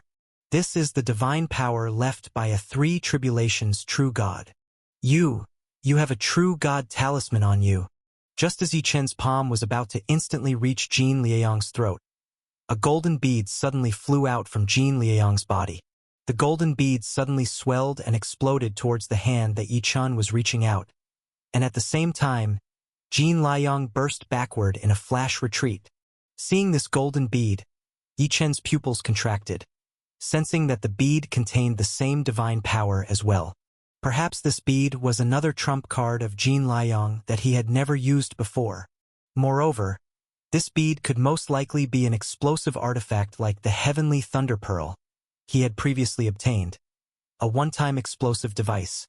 Thinking of this, Yichen instantly changed from snatching to retracting and quickly flashed backwards 6 or 7 zhang away, wrapping Huameyer with his purple mist true chi and amplifying both their bodies with the divine light from the ice snow jade pendant. At the same time, a light flashed in Yichen's hand, and a painting appeared in his grasp. As soon as this painting appeared, it unfolded with the wind.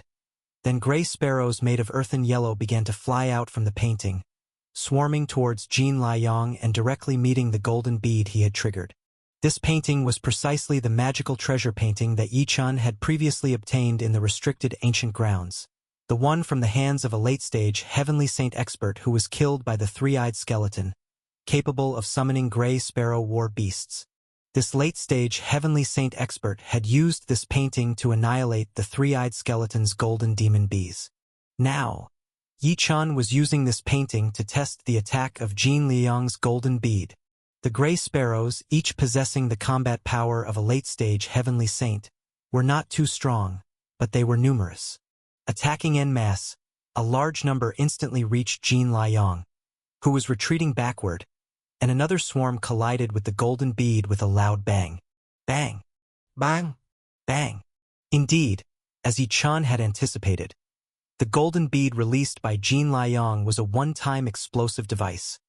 Upon being attacked by the flock of gray sparrows, it detonated instantly. The tremendous explosion shook the entire void, and swathes of gray sparrows perished in the blast. Not only those attacking the golden bead, but also those that had been flying at Jin Liang fell to their deaths.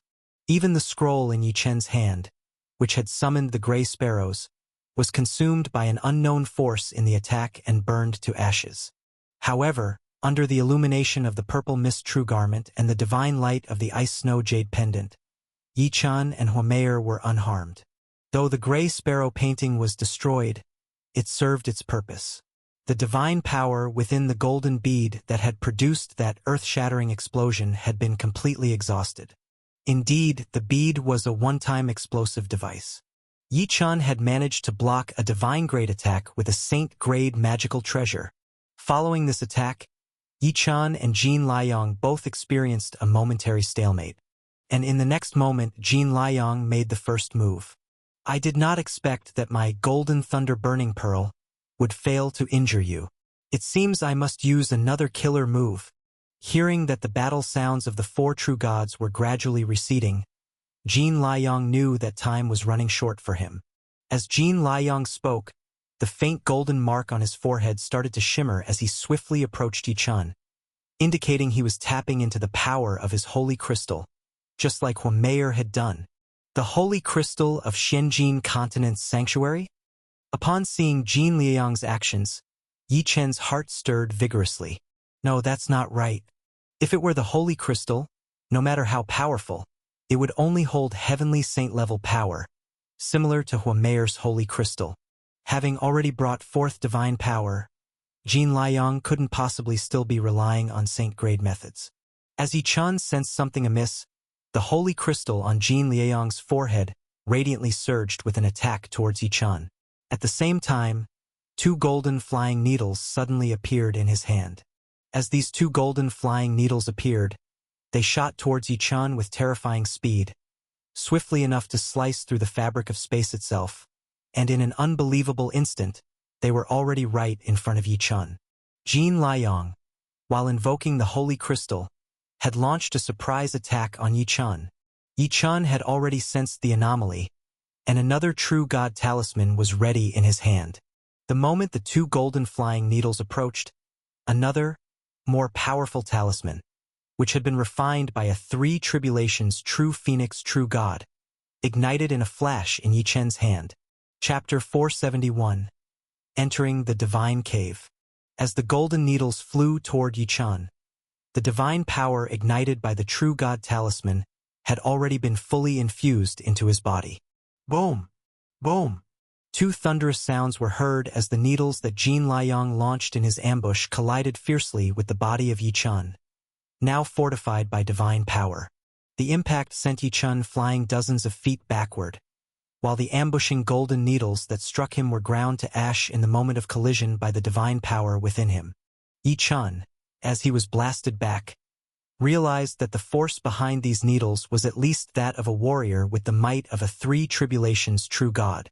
If he had reacted a moment later and hadn't summoned the second talisman, the one left behind by Mulan true god would have been absolutely incapable of withstanding Jin Liang's ambush. Even though he had blocked it, the talisman left by True Phoenix had its divine power depleted by more than half instantly. This caused Yi Chen's heart to tighten fiercely. Jin Liang, truly a ruthless and vicious schemer, had actually pretended to summon the power of the holy crystal to launch such a deceitful attack.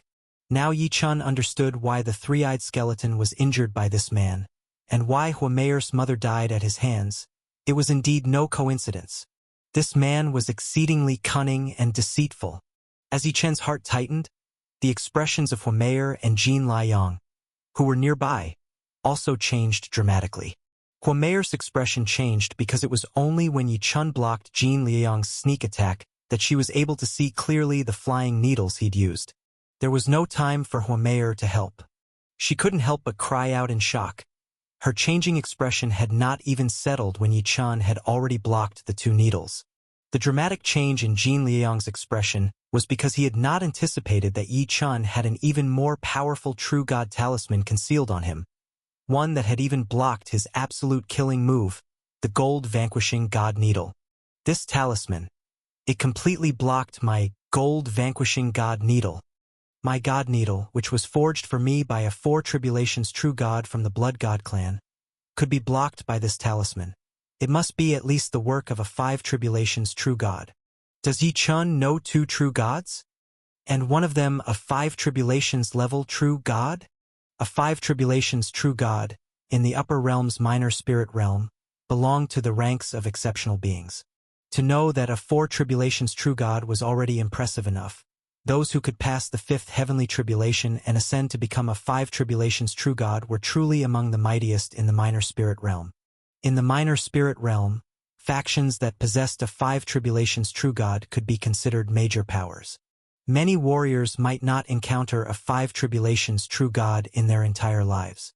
The fact that Yi Chun possessed a talisman crafted by a 5 Tribulations True God certainly caused Jin Liang's expression to change dramatically. At this moment, Jin Liang found that he had few trump cards left in his hand. After his golden pearl and golden needles were blocked by Yi Chun in succession, he could no longer fathom the depths of Yi Chun. Considering that the battle between the 4 great true gods outside might end at any moment, Jin Liang no longer had the courage to engage Yi Chun in battle. Seeing that Yi Chun had destroyed the needles but was still blasted backward by their impact, Jin Liang knew that his only chance of escape was down to one last path. With this in mind, a blood-red demon robe suddenly appeared on Jin Liang, and with a movement of his body, he shot straight toward the ice-fire divine cave on the stone platform, which emitted dazzling flames and icy blue light. Jin Liang's last path of escape was indeed into the ice-fire divine cave. This action from Jin Liang startled both Huomeyer and Yi Chun. The two of them had heard that the 2 types of divine flame within the ice-fire divine cave, one being the ice-soul divine flame, the other the burning dust divine flame, could even kill a 4 Tribulations True God.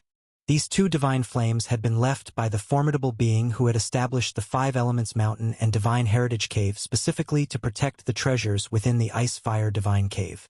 To obtain the treasures within the Ice-Fire Divine Cave, one must possess a method to counteract these 2 divine flames. Yi Chun had heard from the 3-eyed skeleton that it had nearly succeeded in acquiring the treasure last time but ultimately failed due to these 2 divine flames. The closer one got to the depths of the divine cave, the more fearsome these 2 divine flames became. As the 3-eyed skeleton descended hundreds of feet, just as it caught sight of the 5 stalks of thunder lightning bamboo at the base of the divine cave, it no longer could withstand the power of the 2 divine flames and was forced to hastily flee the ice-fire divine cave. Now, Jin Liang dared to fly directly into the ice-fire divine cave, looking entirely unafraid of the 2 types of divine flames within the cave, which of course surprised both Yi Chun and Huomeyer. Could it be because of that blood-red demon robe? Since Jin Liang has dared to enter the ice-fire divine cave, he must be prepared. I'm afraid his blood-red demon robe is used to withstand the 2 types of divine flames inside the divine cave. With this thought, Yi Chun, who had stopped his rapid retreat, also flew towards the ice-fire divine cave. Whether Jin Liang had entered the ice-fire divine cave to escape or to take the treasures within, Yi Chun would not allow him to have his way. Jin Liang isn't afraid of the 2 types of divine flames in the divine cave. Yi Chun, who possessed the godly artifact, Ice Snow Jade Pendant, was certainly not afraid either. With a swoosh sound, just as Jin Liang had flown into the ice-fire divine cave, Yi Chun also entered the cave entrance. Following that, the divine light from Yi Chun's Ice Snow Jade Pendant flashed, and he entered into the Ice Snow Jade Pendant. Then Yi Chun, driving the Ice Snow Jade Pendant, chased after Jin Liang below in the divine cave.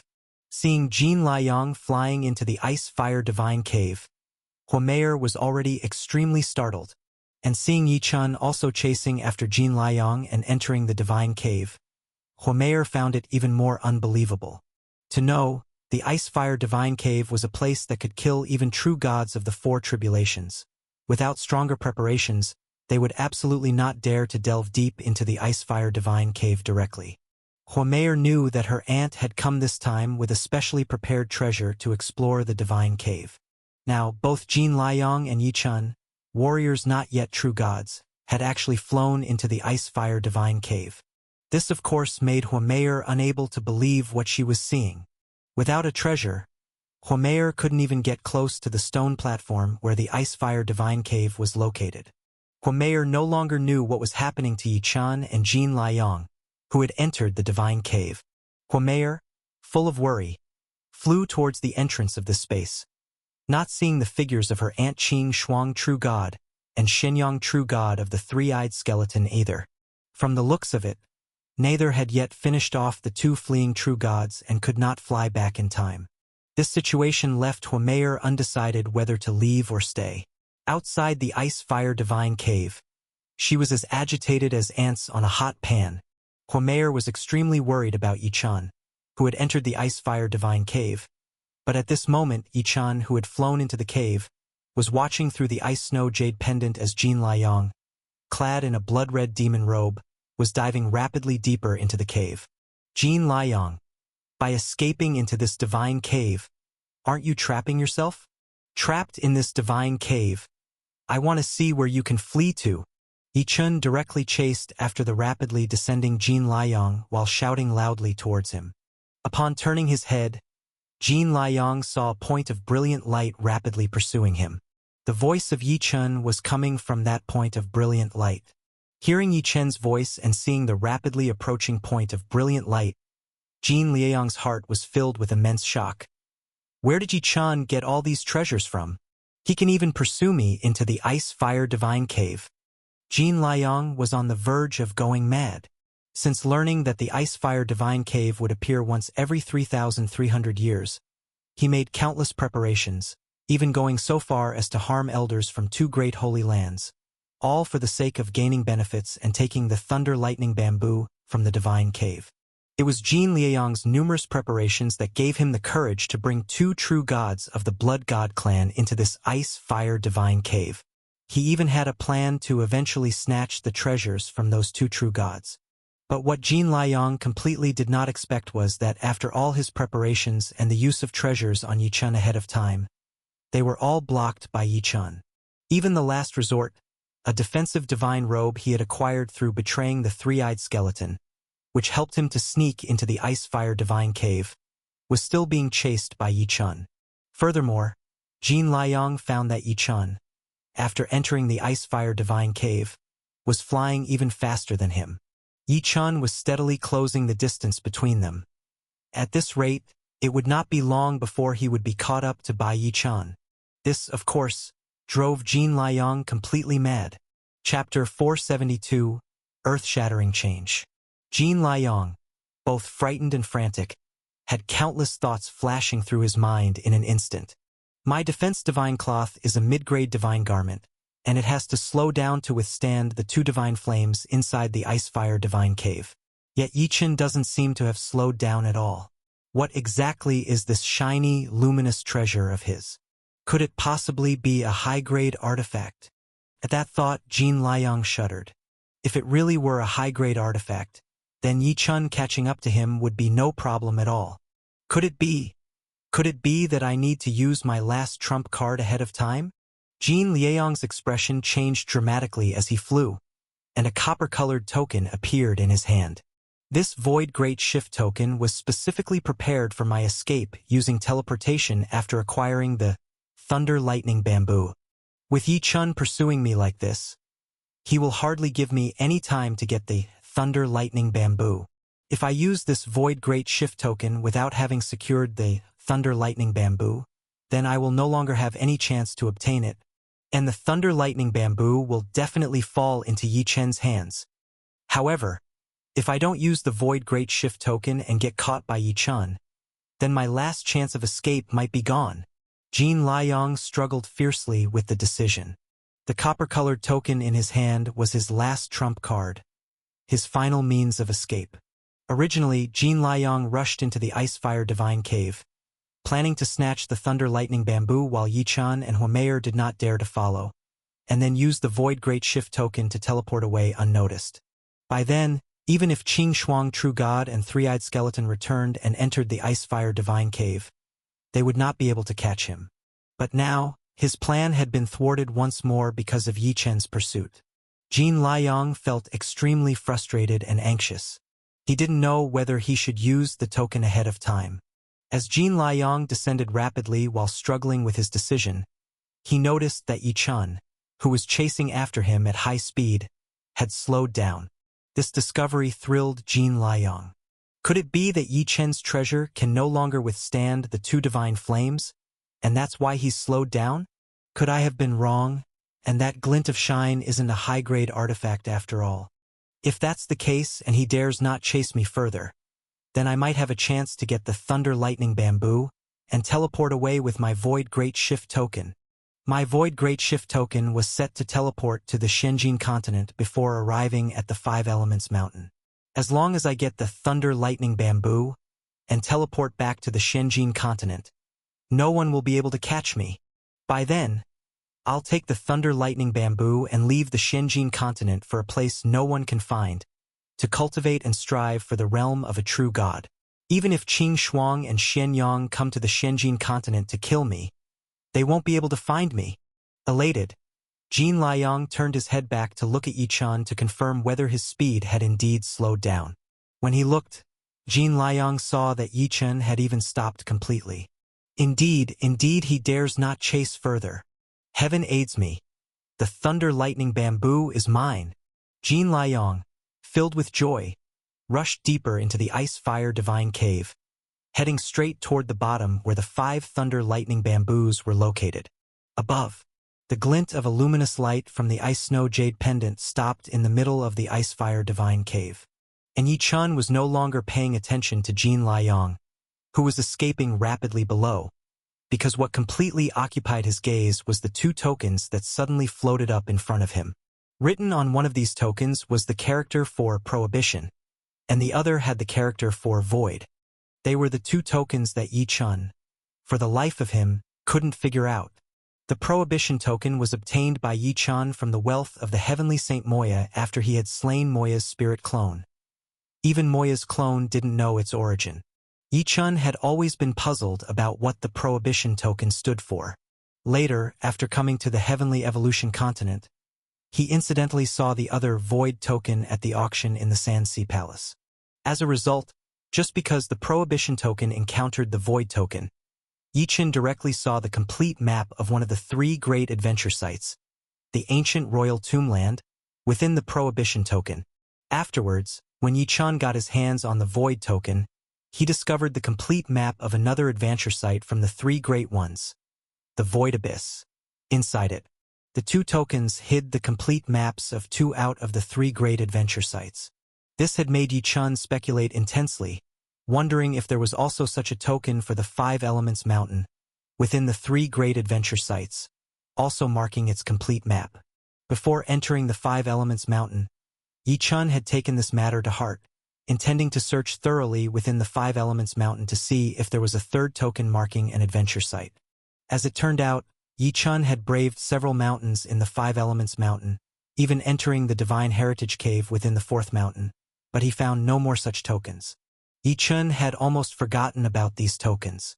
But now, within the most precious cave of the Divine Heritage Cave, the Ice-Fire Divine Cave, at the critical moment of pursuing Jin Liang, Yi Chen suddenly saw the 2 tokens that he had stored in the Ice-Snow Jade Pendant fly up. This was the first time that the tokens had flown up on their own since Yi Chen had obtained them, apart from the discovery of the maps inside them. Naturally, this greatly startled Yi Chen and caused him, in his pursuit of Jin Liang, to slow down. And then, as the 2 tokens flew up, Yi Chen immediately sensed the presence of another token from the stone walls of the Ice-Fire Divine Cave beside him. It was indeed the aura of the 3rd token. This made Yi Chen come to a complete halt.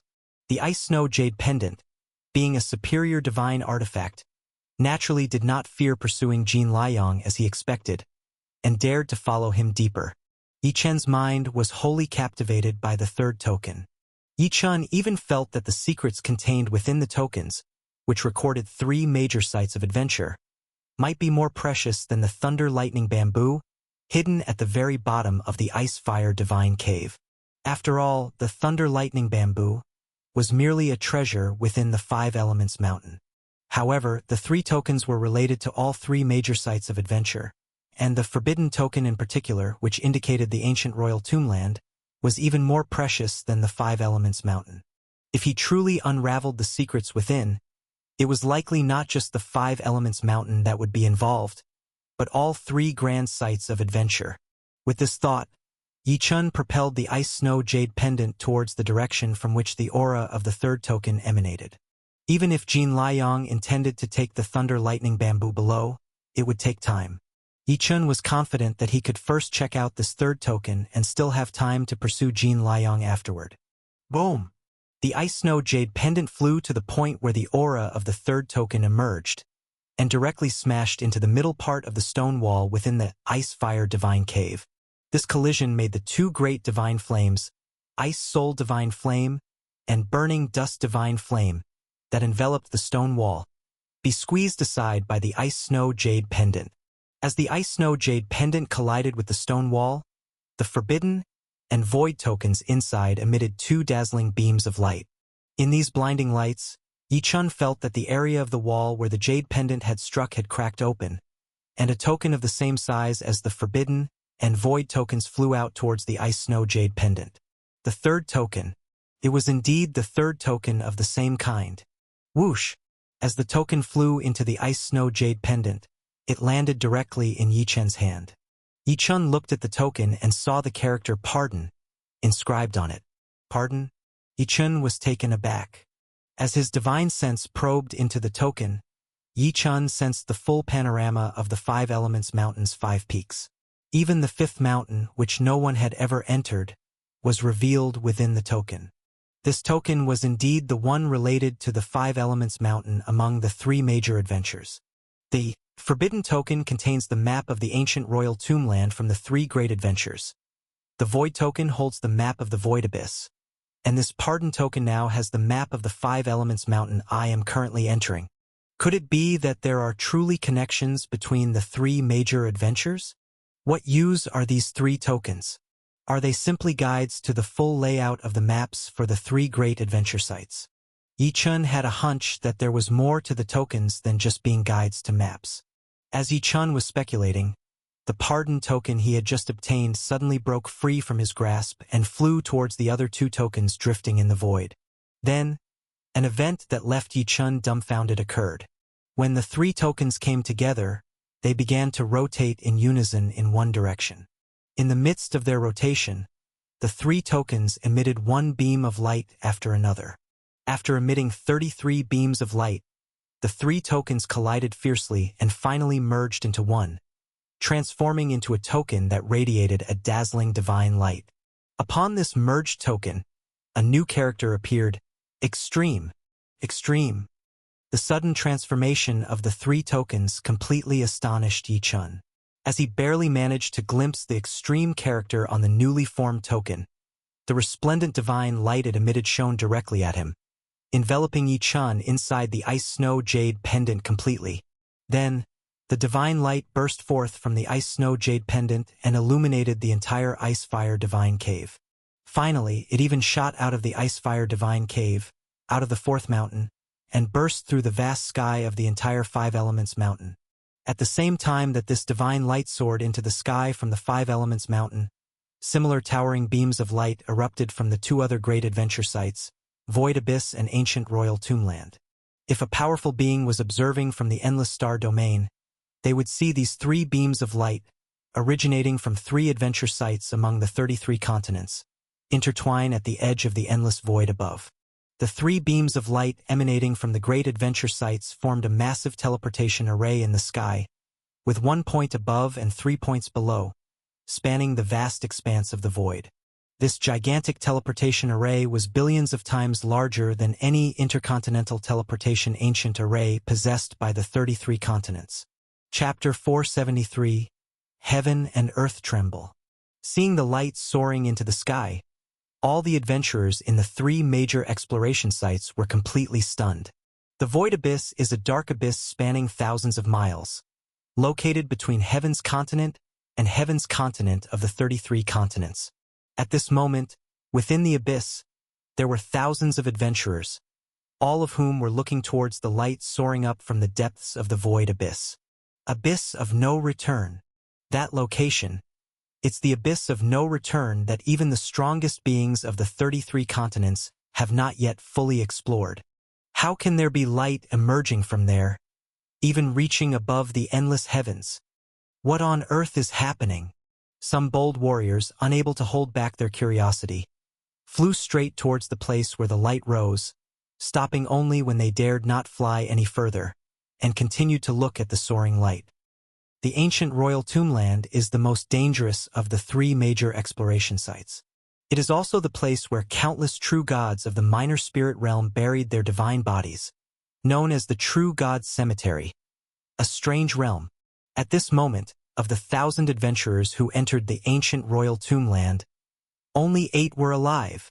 These 8 had made astonishing discoveries in the ancient royal tombland, and just as the exploration of the area was about to end, they couldn't believe that at this final moment, a change occurred at the deepest part of the land. In the deepest area where only true gods after their 8th or 9th calamity dared to bury their divine bodies and leave behind their tombs, a shocking pillar of light suddenly rose. This caused all 8 living persons in the ancient royal tombland to be greatly alarmed. They feared that this already extremely dangerous ancient royal tombland would undergo some perilous change, trapping them once again just as they were about to leave.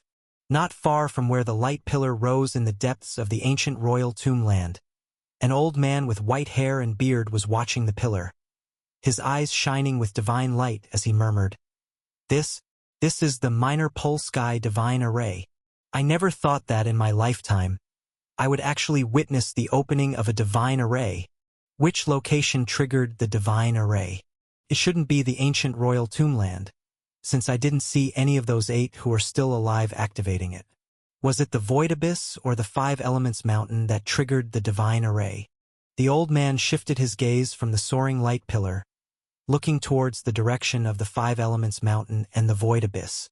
Although he was in the ancient royal tombland and couldn't see the 5 Elements Mountain and the Void Abyss, the old man was aware that at those 2 locations, there must also have been shocking light pillars emerging. Minor Pole Sky, back in the day, a major figure from the Divine Kingdom personally established the 3 great exploration sites. And what nobody knows is that my lineage, the entire line of tomb protectors of the ancient royal tombland, was chosen by that great figure to guard this place. From my ancestors guarding this land, it's been a whole line of 93 generations, each generation guarding for a full 100,000 years. Now, the 3 exploration sites have been opened for over 9,300,000 years. Throughout these long years, the Minor Pole Sky Divine Array has been activated only a few hundred times, and in the last 100,000 years, this is the only time. The method of activating the Divine Array is unknown to me. Even now, I do not know who has activated it. This will allow someone from the 33 continents to enter the Minor Pole Sky once again. From the old man's words, one could tell that he was the tomb protector responsible for guarding the ancient royal tombland, and he seemed to have a deep understanding of the mysterious light pillars rising from the 3 major exploration sites. Minor Spirit Realm, the only upper realm of the 33 continents. In the entire Minor Spirit Realm, there are countless true gods, but the strongest beings are the ones who have reached the level close to the Divine King, the true gods after their 9th calamity. Since the 5 true gods after the 9th calamity of the Divine Phoenix clan left the Minor Spirit Realm, there have been only 2 true gods after their 9th calamity in the realm. These 2 true gods after the 9th calamity are the chieftain of the Flying Spirit clan from one of the 6 ancient clans, and the other is the ancient emperor of the Yen clan, who crafted the ancient god tower that Yichun had entered before. At this time, Both of these mighty true gods in the minor spirit realm opened their divine eyes and looked towards the lower realm. The other people in the minor spirit realm could not sense the anomalies happening in the 3 exploration sites, but as beings who were true gods after their 9th calamity, these two sensed the shocking pillars of light rising from the 3 sites immediately. Divine Array. Unexpectedly, the divine array recorded in the ancestral canon has been activated in the lower realm, were it not for the edict left behind by that being back then, stating that the people of the minor spirit realm cannot obtain the true inheritance of the 3 exploration sites, but only the ancient royal tombland may be employed for the burial of true gods from the minor spirit realm. I would have liked to go see these exploration sites for myself. It appears someone from the lower realm has received the opportunity from that being, and is about to head to Minor Polsky. The one speaking was the ancient emperor of the Yen clan. He looked hale and hearty, with a kind and generous countenance, resembling a benevolent elder. When he mentioned the words Minor Polsky, his eyes sparkled with intense divine light. It's a pity that even I have never entered Minor Polsky. Unless I reach the divine king level someday, I might then have a chance to visit Minor Polsky. Divine King. At this, the ancient emperor of the Yen clan shook his head helplessly and fell silent. The other true god after the 9th calamity, the old clan leader of the Flying Spirit clan, was an old man with a pair of blood-red wings on his back. He didn't speak a word at this moment, but his divine eyes were also full of countless meanings, hidden within them. The Void Abyss, ancient royal tombland, and even the minor spirit realm were all experiencing great tremors due to the rise of 3 extraordinary light pillars in the sky. As the originating location where the sky-reaching light began, 5 Elements Mountain was likewise shaking continuously at this time. At the 5 Elements Divine Temple on the 3rd mountain, the one with the most gathered martial artists, all the warriors below the 18 ancient steels turned their gaze toward the 4th and 5th mountains, looking at the light pillar that pierced the heavens. What is that? The late-stage heavenly saint realm leaders from over a dozen continents all flew into the void, looking towards the sky-piercing light. That direction, it's between the 4th and 5th mountains, the rumored location of the Divine Heritage Cave for this occasion. Could it be an extraordinary change occurring from the Divine Heritage Cave? Such a change earth-shattering. I've been to 5 Elements Mountain numerous times, but I've never seen such a disturbance. Is it a heaven-shocking treasure appearing in this world, or a world-alarming legacy? Countless late-stage heavenly saint realm beings began to speculate. Divine Heritage Cave. Only with the treasure cave key can one enter the Divine Heritage Cave. This time, it seems a great change has happened. The rest of the warriors below the 18 ancient steels were abuzz with whispered discussions. Not only the warriors at the 3rd mountain 5 Elements Divine Temple noticed this anomaly, but those in the 1st and 2nd mountains also noticed this heaven-shocking change. Among everyone, the most shocked were those few who were closest to the rise of the sky-piercing light, right in the deepest 3rd treasure area of the Divine Heritage Cave. Outside the Ice-Fire Divine Cave, among undulating mountains, Qing Shuang True God and the 3-eyed skeleton, who had just finished executing the 2 fleeing true gods Mu Shao and Xianing and were hurrying back towards the Ice-Fire Divine Cave, were still sighing, "True gods, they are so difficult to kill completely. We expended so much effort just to extinguish all their divine power and prevent them from escaping. Otherwise, if the news reaches the Blood God clan, countless true gods from them might come here. I wonder how Yi Chun and Mayer are doing now, whether they have trapped Jin Liang or not." As Qing Shuang True God and the 3-eyed skeleton were reflecting, they suddenly saw the heaven-shocking light erupting from the Ice-Fire Divine Cave, and both true gods were utterly startled. It's that range of mountains, the direction of the Ice-Fire Divine Cave. This, could something have gone wrong in the Ice-Fire Divine Cave? Thinking that something might have happened in the Ice-Fire Divine Cave, the 2 true gods' complexions instantly changed, especially Qing Shuang True God, who was extremely worried about Mayer. In their urgency, they even started to burn their divine power and hastened back toward the Ice-Fire Divine Cave. Meanwhile, Mayer, who was in the space of the Ice-Fire Divine Cave, stood with her beautiful eyes wide open, her rosy mouth slightly ajar in astonishment. She had personally seen Jin Liang and Yi Chen fly into the Ice-Fire Divine Cave. Now, such a peculiar light had suddenly surged up within the Ice-Fire Divine Cave, and Mayer knew very well that it must have been caused by either Yi Chen or Jin Liang. Inside the Ice-Fire Divine Cave, directly below Yi Chen, the moment before Yi Chen picked up the third tablet, triggering this earth-shattering tremor, Jin Liang, who had finally sneaked into the bottom of the Ice-Fire Divine Cave, had just laid eyes on the 5 thunder lightning bamboos growing at the base when he heard the impact from above. What's that sound? Jin Liang looked upwards, just in time to see Yi Chen driving the ice-snow jade medallion slamming against the rock wall beside the Ice-Fire Divine Cave. At that sight, Jin Liang smiled. What's he up to? Afraid to chase after me? Or can't get back up? Does this Yi Chen expect to break through the Ice-Fire Divine Cave and escape?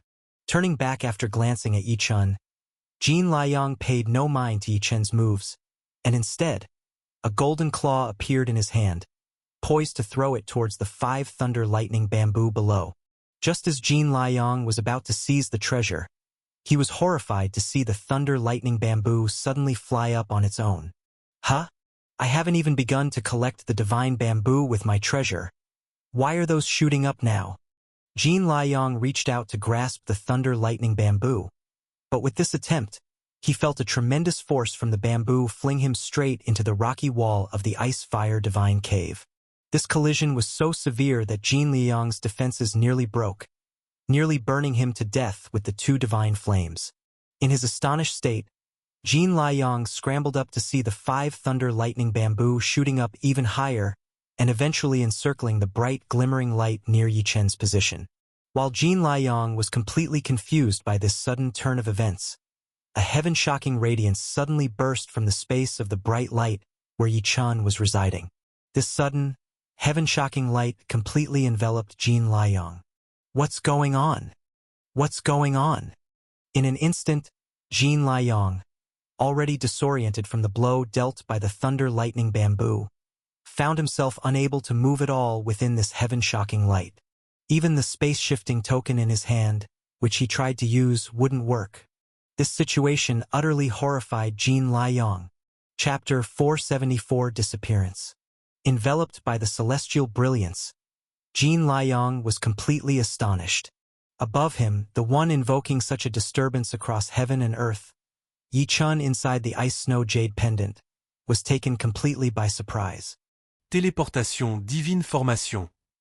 I inadvertently activated the hidden teleportation divine formation of the 3 great adventure sites, and now I am about to be teleported away. Is this new, extreme character wooden token, formed from the merging of the 3 tokens, the divine token of this teleportation divine formation?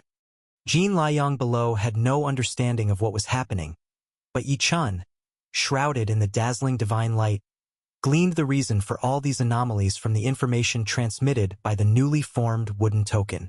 Voice after voice of divine language resonated within the wooden token, eventually transforming into sounds that Yi Chen could understand. These voices directly conveyed to Yi Chen that he had entered the teleportation divine formation and was about to be teleported, and only with the divine token to protect him would he not be torn apart by the teleportation divine formation. With this divine token, Yi Chen also caught a glimpse of the activation of the teleportation divine formations within the 3 great adventure sites in an instant. He saw the celestial light bursting forth from the ice-fire divine cave of the 5 Elements Mountain where he currently was, and also the astonishing celestial light rising from the other 2 adventure sites he had never visited, the ancient royal tombland and the void abyss, depictions of which he had seen only on the previous forbidden and void character wooden tokens. For a split second, Yi Chen even felt as though he was standing amidst the boundless void. Looking down from above, he saw the 3 beams of light shooting into the skies above the void, converging and weaving into a point above and 3 below, connecting the entire 3 great adventure sites across myriad miles to form a grand teleportation divine formation. Then Yi Chen's spirit returned to within the ice-snow jade pendant. The brief glimpse of the grand teleportation divine formation spanning myriad miles had left Yi Chen utterly astounded. The cross-continental ancient teleportation formations he had seen before on the 33 continents were already considered large. Those formations had even teleported him directly from the barbaric wilderness continent across numerous continents to the heavenly evolution continent. This teleportation divine formation was many times larger than the cross-continental teleportation ancient formations.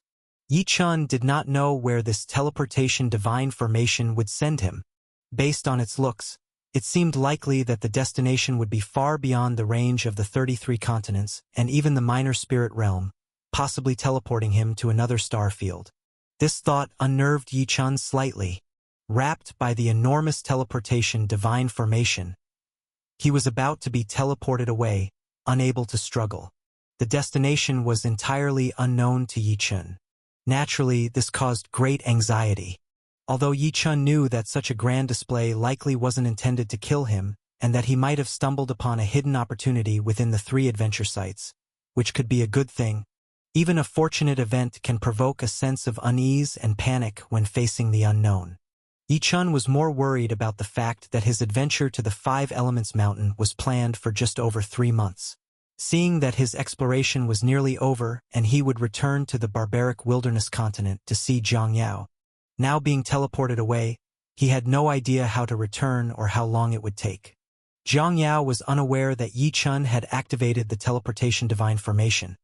Not to mention that even True Phoenix and Mulan True God wouldn't expect it. Yi Chun was concerned that without news of him and not seeing his return to the barbaric wilderness continent, Zhang Yao would be worried out of her mind. But all this unease and worry, Yi Chun was powerless to respond. As the celestial divine light emitted by the extreme character wooden token completely enveloped Yi Chun and even the ice snow jade pendant, he felt as though his whole body was immobilized, including the 9 ice-encased guardians within the jade pendant, and even the little monkey hidden within the heaven spirit ring, all unable to move. Even their spiritual communication was completely cut off. Yi Chun even heard the countdown of the teleportation divine formation. 10, 9, 8. As the teleportation drew nearer, Yi Chun's heartbeat grew more intense. When the final moment of teleportation arrived, Yi Chun's heart finally settled down. It doesn't matter anymore. No matter where I am taken, I must face it. If I can be teleported away, there must be a way to return. I hope this sudden teleportation won't take too long. In the instant that Yi Chun's heart regained its calm, the countdown of the teleportation divine token reached 1. Immediately, divine lights, strange and marvelously teleported, enveloped Yi Chun and the entire ice snow jade pendant. In a burst of celestial brilliance, they disappeared, surrounded by the 5 thunder lightning bamboos. And in the instant Yi Chun vanished, the 3 beams of celestial light from the 3 great adventure sites also trembled wildly before fading away. Among the wild trembling of the celestial brilliance, Jin Liang, also shrouded below in the light, felt an incredibly strong pulling force coming at him. This force seemed to drag him into some unknown void. Jin Liang watched helplessly as the great void shifting token in his hand, which he had been reluctant to use on several occasions, was torn to shreds by this pulling force. The great void shifting token, a token forged from divine artifact material, was utterly unable to withstand the pull of this force.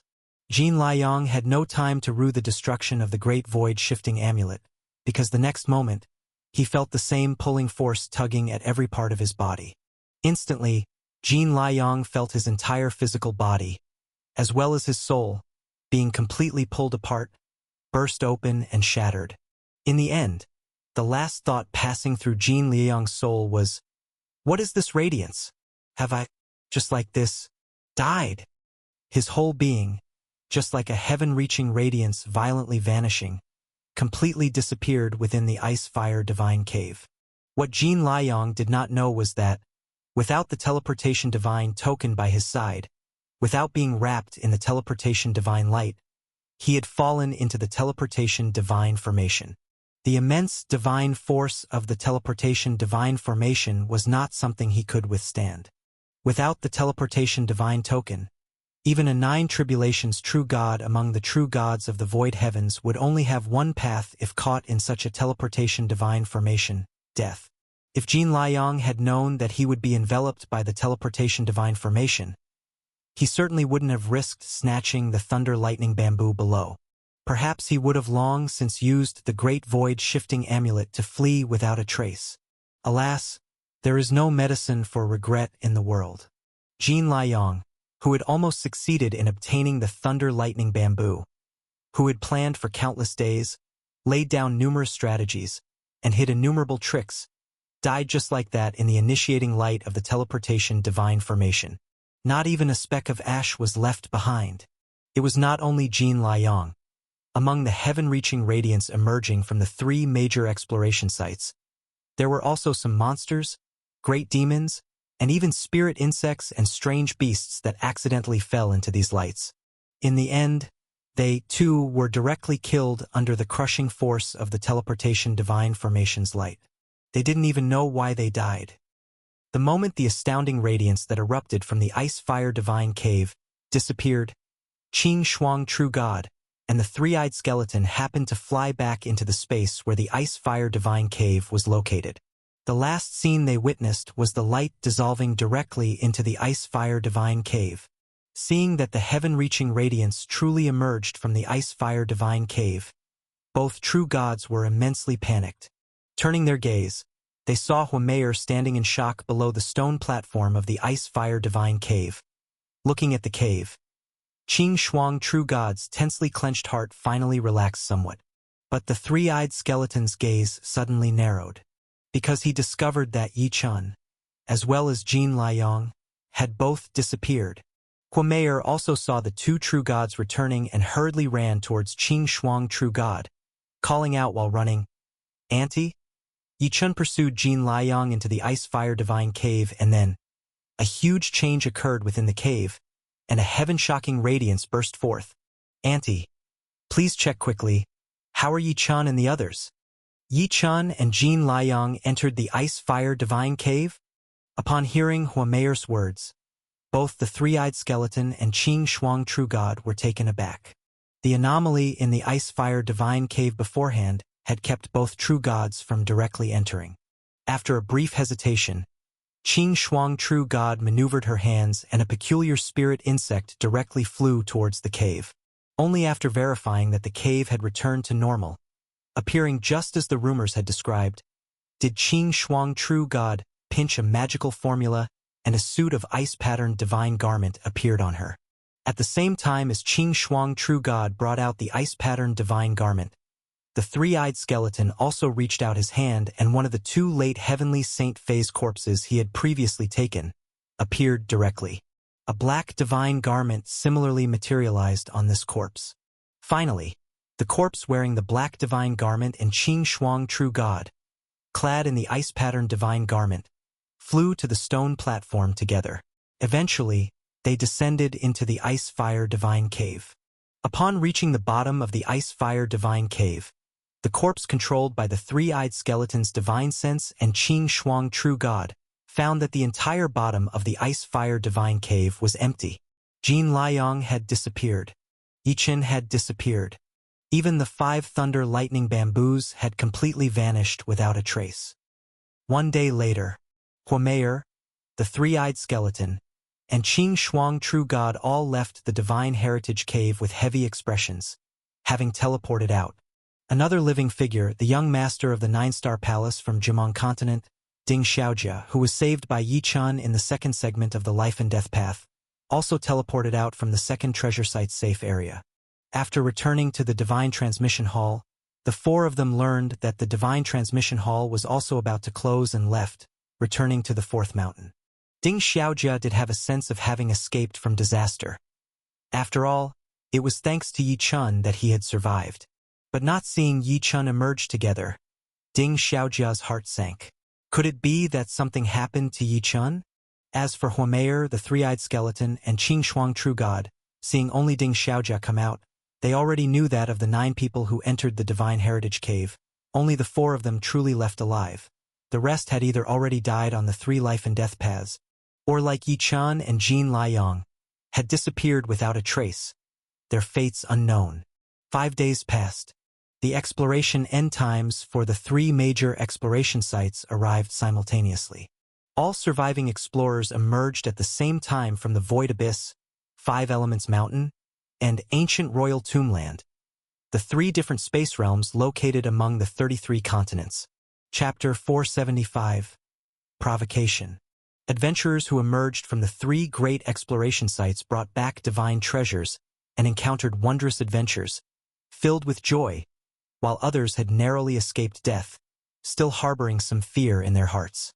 However, what everyone discussed the most was the astonishing ray of light that shot up from within their respective exploration sites. Did you see that incredible burst of light on the fifth day before we left? I saw it. The light was so astonishing it pierced through the void of the entire exploration site, shooting straight up into the heavens. I don't know what caused such a major disturbance. It was hard to enter the place where the astonishing light originated. There was simply no way to check it out. I don't know the reason either. Perhaps it's a great secret hidden within the exploration site. Countless martial artists from the three great exploration sites still felt immense shock in their hearts when they thought of the light that surged to the sky and entered the firmament. Five Elements Mountain Exploration Site. All the surviving martial artists who had been transported from inside the Five Elements Mountain were sent back to the void vortex outside, where they had first entered. At this moment, the Heavenly Evolution Elder and Mystery Heavenly Saint, who had initially sent the crowd to the Five Elements Mountain, were already waiting outside the void vortex. Whoosh! Whoosh! Whoosh! Seeing the Heavenly Evolution Elder and the Mystery Heavenly Saint next to the flying boat, stationed beside the void vortex, the adventurers successfully leaving the Five Elements Mountain flew towards the flying boat. Standing back on the flying boat, many heaved a sigh of relief. Finally out of the Five Elements Mountain. It was so dangerous this time. I almost died there. Others began discussing the burst of light that had shot up into the sky. When the two heard the crowd's discussion, both the Heavenly Evolution Elder and the Mystery Heavenly Saint were also taken aback. What? An astonishing light surged up between the fourth and fifth mountains of the exploration site? The two had just arrived outside the Five Elements Mountain, and had not noticed any major anomalies on the Heavenly Evolution continent. Yes, judging by the direction, it's very likely that the light shot up from inside the Divine Heritage Cave. Numerous martial artists surrounded the Heavenly Evolution Elder and the Mystery Heavenly Saint to share their observations. At this time, within the martial artist group from the barbaric wilderness continent, the skyscraper palace master watched as figures flew onto the flying boat, but he had yet to see Yi Chen's figure, and his face grew more and more worried. Seeing that no one else was being transmitted from the transmission point, the skyscraper palace master's expression changed drastically. Yi Chen hadn't come out of the Five Elements Mountain. It was the final moment to leave the Five Elements Mountain, and Yi Chen hadn't come out, something the skyscraper palace master didn't dare to contemplate. After all, Yi Chen was the young man whom Palace Master Yuan Li had specially entrusted him to look after with great care. Although at the Five Elements Divine Temple on the third mountain, Yi Chen's performance had made the skyscraper palace master realize that he couldn't protect Yi Chen at all, for Yi Chen's hidden strengths were even stronger than his. But now seeing that Yi Chen hadn't appeared, the skyscraper palace master's concern wasn't any less. If something had happened to Yi Chen, the skyscraper palace master didn't dare to imagine how Palace Master Yuan Li would blame him. Has brother Yi Chen not come out? At this moment, not far from the skyscraper palace master was Elder Minghua of the Purple Dawn continent, a late-stage true god presence, who had gone to the Third Mountain's Five Elements Divine Temple with Yi Chen and had once been saved by Yi Chen. Now noticed something was amiss. He furrowed his brows. Although Yi Chen had made the martial artists from the Purple Dawn continent lose face over the incident involving the ninth ancient steel at the Five Elements Divine Temple, Elder Minghua was a man of great stature and naturally would not take such a minor matter to heart. After all, Yi Chen had saved his life and he was sincerely grateful to him.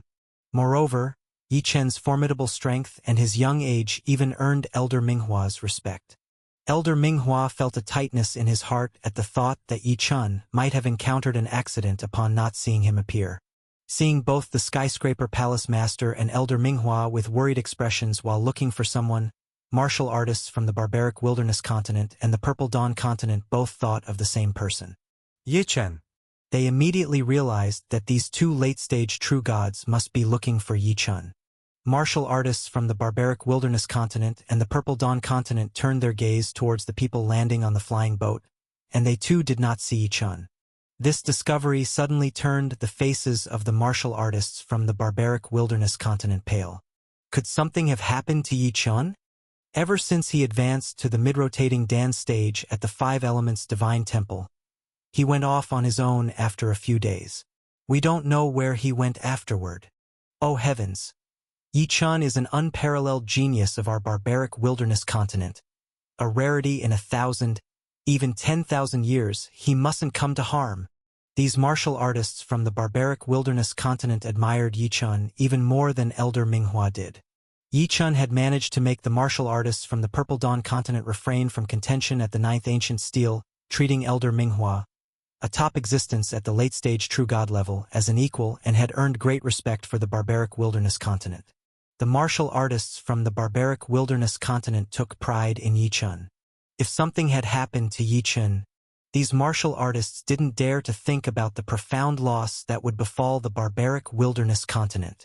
As the martial artists from the barbaric wilderness continent turned ashen, within the ranks of the Purple Dawn continent martial artists, many had peculiar expressions upon realizing that Yi-chun had yet to emerge from the Five Elements Mountain. These martial artists were precisely the ones who had been chased away from the Ninth Ancient Steel by Yi-chun.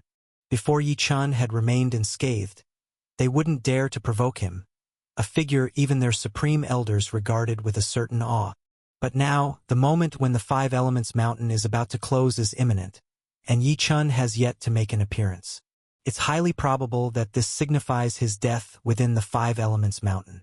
The dead are no longer considered powerful, and naturally, this causes the martial artist's awe of Yi-chun to vanish completely. Even a daring martial artist said in a low voice, "He hasn't shown up yet," so that Yi-chun is 99% likely dead in the Five Elements Mountain. Even if he's not dead, once the Five Elements Mountain fully closes and the void hurricane that could even annihilate a true god appears, he definitely won't survive. Although the martial artist spoke softly, those present were powerful enough to traverse the Five Elements Mountain and, without a doubt, heard everything loud and clear. "What did you say?" Upon hearing the schadenfreude in the martial artist's tone, the warriors from the barbaric wilderness continent were furious, and many glared angrily at the speaker. Even though they knew the martial artist might be speaking the truth, they refused to believe that Yi-chun would meet with disaster, and they disliked others cursing him like this even more. After hearing these words, the skyscraper palace master's gaze immediately turned toward the martial artist, his eyes even carrying a hint of chilling killing intent. Elder Minghua, too, fixed a furious gaze on the martial artist in response. With the warriors from the barbaric wilderness continent glaring at him, the martial artist was not fearful, but facing the skyscraper palace master and Elder Minghua's gaze, he suddenly felt his heart skip a beat. He realized his casual remark had angered these two late-stage mystery heavenly saint existences. They're all dead, and the supreme elders still regard that Yi-chun so highly? The martial artist quickly suppressed the joy at others' misfortunes from his face, but his heart filled with even more disdain. At that moment, however, the martial artist suddenly felt his entire body being pulled up by a force. This martial artist was of a mid-stage mystery heavenly saint level of strength, already quite formidable. He hadn't felt any attacking force approaching him and yet was pulled into the air, which naturally scared him to the point of nearly losing his soul. Spiritual treasures can be casually consumed, but words should not be spoken carelessly. Within a scolding voice, the three-eyed skeleton, Huameyer, and even Ding Xiaojia, whom Yi-chun had once saved, advanced towards the martial artist. The one who had spoken was the three-eyed skeleton. As he spoke, an explosive burst of aura radiated from him, stirring the air with a true god-level presence that instantly rendered the entire flying ship eerily silent. A true god. As the martial artist was pulled into the air, numerous gazes had already turned to the area where the warriors from the barbaric wilderness continent and the Purple Dawn continent were stationed. And now, sensing the presence of a true god, Even the heavenly evolution elder and the mystery heavenly saint powering the flying ship trembled with shock. A true god indeed. And the few existences at the peak of late-stage mystery heavenly saint could sense that this was not any ordinary first tribulation true god. This aura belonged to at least a third tribulation true god. Such a powerful being could effortlessly execute them, who were among the top tier of late-stage mystery heavenly saints. Everyone was too scared to even breathe, let alone dare to utter respectful words towards the three-eyed skeleton. Seeing the fear in those around him, the three-eyed skeleton let out a cold laugh. Since Jin Liang had disappeared and he had revealed himself in Jin Liang's presence, the three-eyed skeleton no longer saw any need to hide his aura. Hearing the martial artist speak ill of Yi-chan, the three-eyed skeleton felt compelled to speak on his behalf. After all, he had not only formed a bond with Yi-chan but was also the one to lead Yi-chan to the ice and fire divine cave. It was natural for him to defend Yi-chan.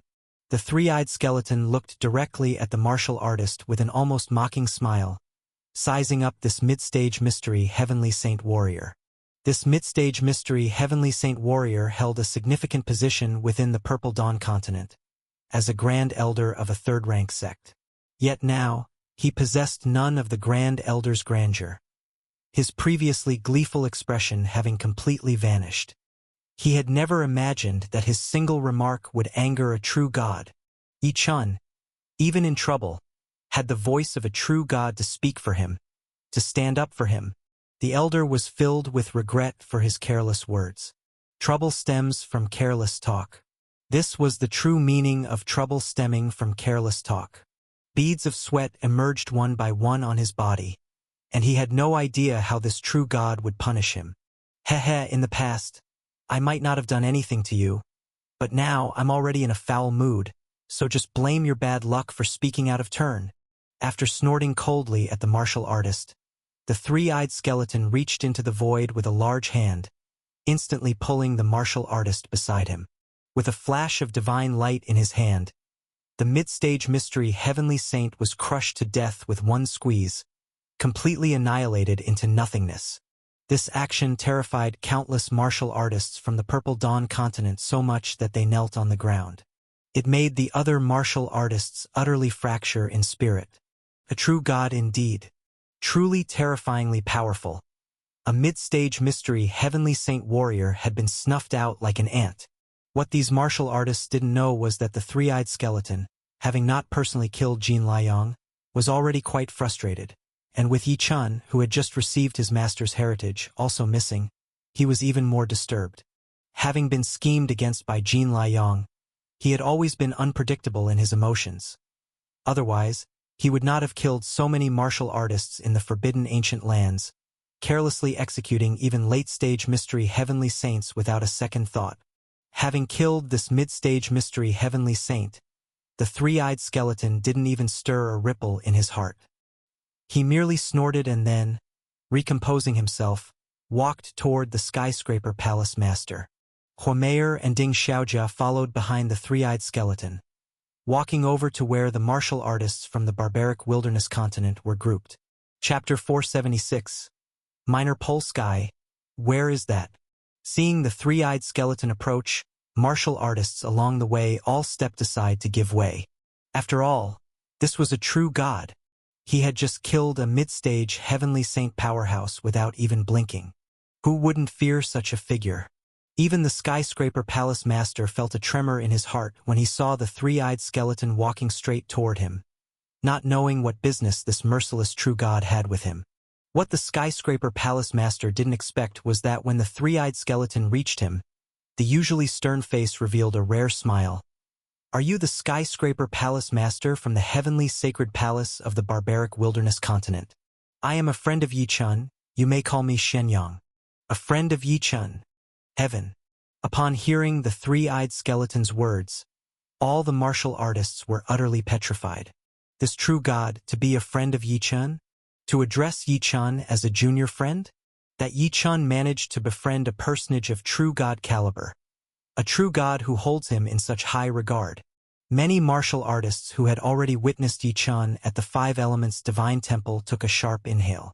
The fact that the late-stage Heavenly Saint powerhouse Elder Minghua treated Yi Chun as an equal and valued him highly was already inconceivable to them.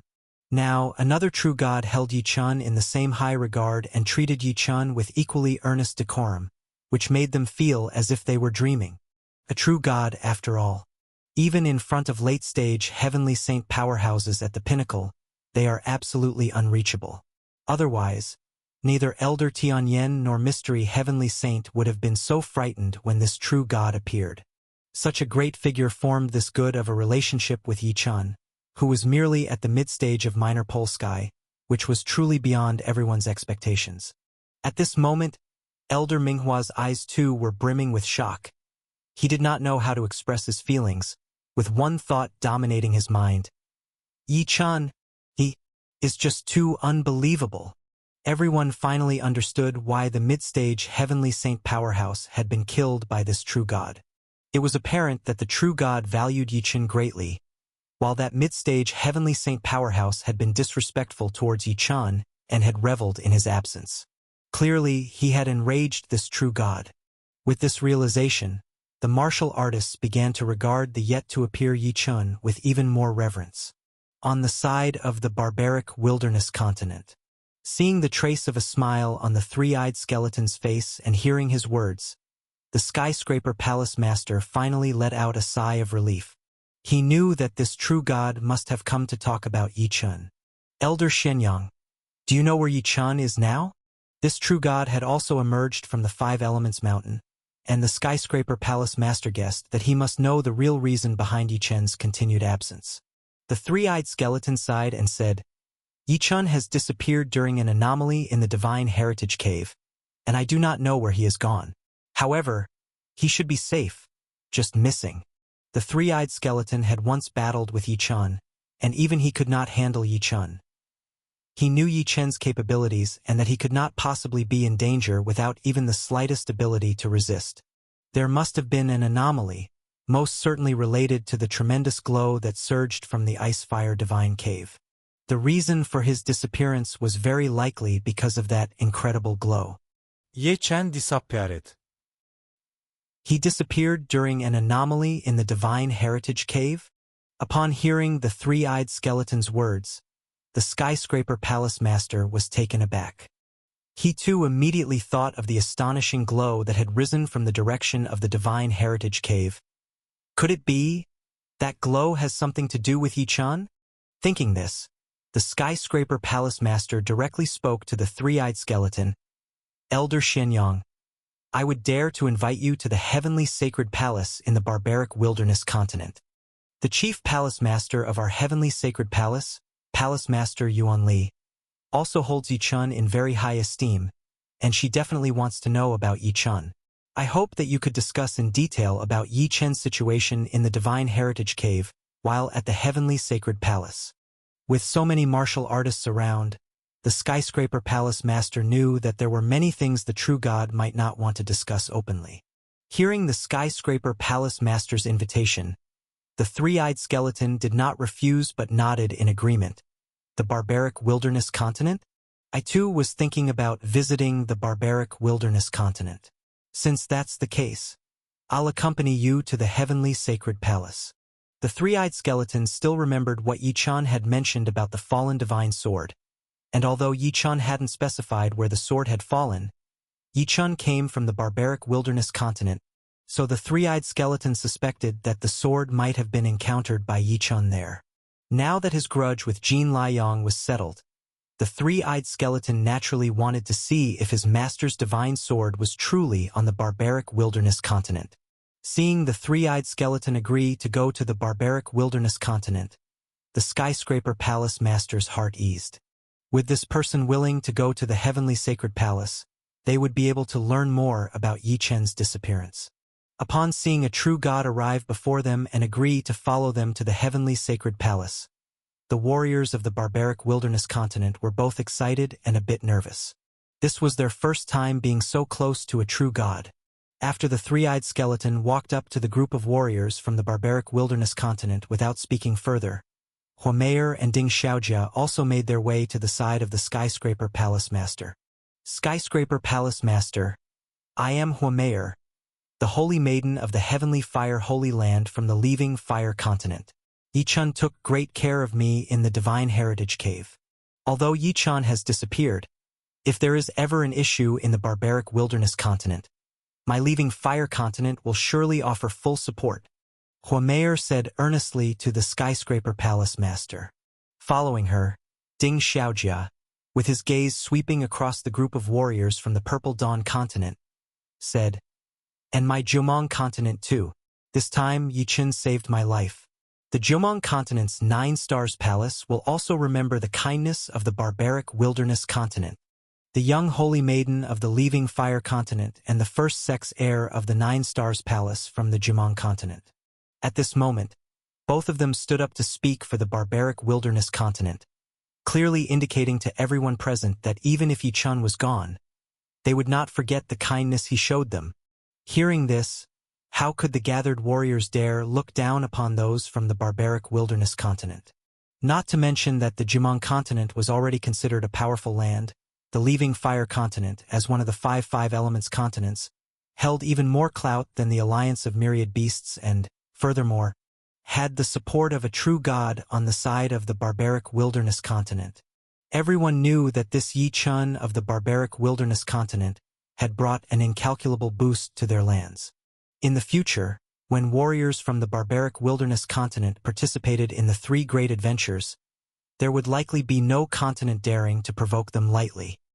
One day later, the 3-eyed skeleton, having been transported by an ancient array from the heavenly evolution continent to the heavenly sacred palace, conversed with Palace Master Yuan Li before leaving the heavenly sacred palace and heading to the Tai sword sect, the great sword sect rumored to possess a fallen divine sword.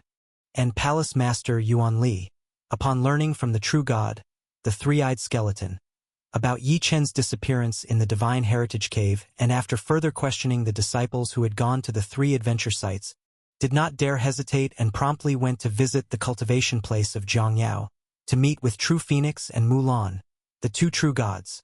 When Zhongyao, who was hastily emerging from her cultivation upon hearing about Yichun vanishing amidst the bizarre surge of light in the ice-fire divine cave, almost fainted.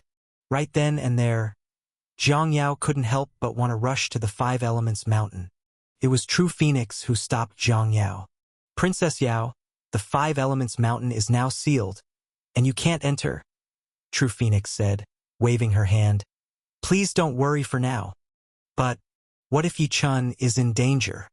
Aunties, please accompany me to the 5 Elements mountain." Zhang Yao's beautiful eyes were brimming with tears, filled with worry and longing.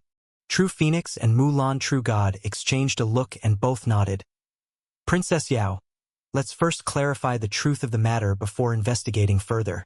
Mulan True God turned directly to Palace Master Yuan Li and asked, "Yuan Li, did the disciples who came back from the 3 adventure sites all see a sky-reaching light at their respective sites?" Palace Master Yuan Li nodded repeatedly.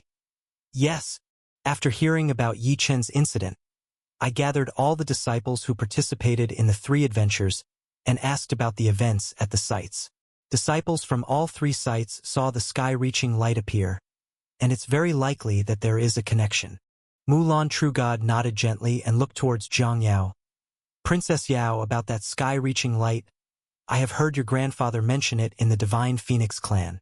Mulan True God, entrusted by Zhang Yao's parents to come down to the mortal realm and find Zhang Yao, also knew quite a lot about the core secrets of the Divine Phoenix clan.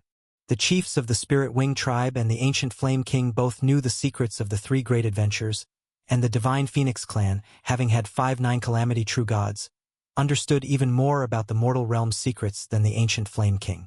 The Divine Phoenix clan's ancestral records once mentioned that tens of thousands, or even millions of years ago, there were several occasions where 3 sky-reaching lights appeared in the mortal realm. This seems to be related to a being far exceeding true gods. It is also rumored that those 3 sky-reaching lights can send those with destiny to a mysterious place. That place is called Minor Pole Sky. Yichun suddenly vanished at the same time as those 3 sky-reaching lights appeared, so it is very likely that Yichun was transported to that Minor Pole Sky. Minor Pole Sky?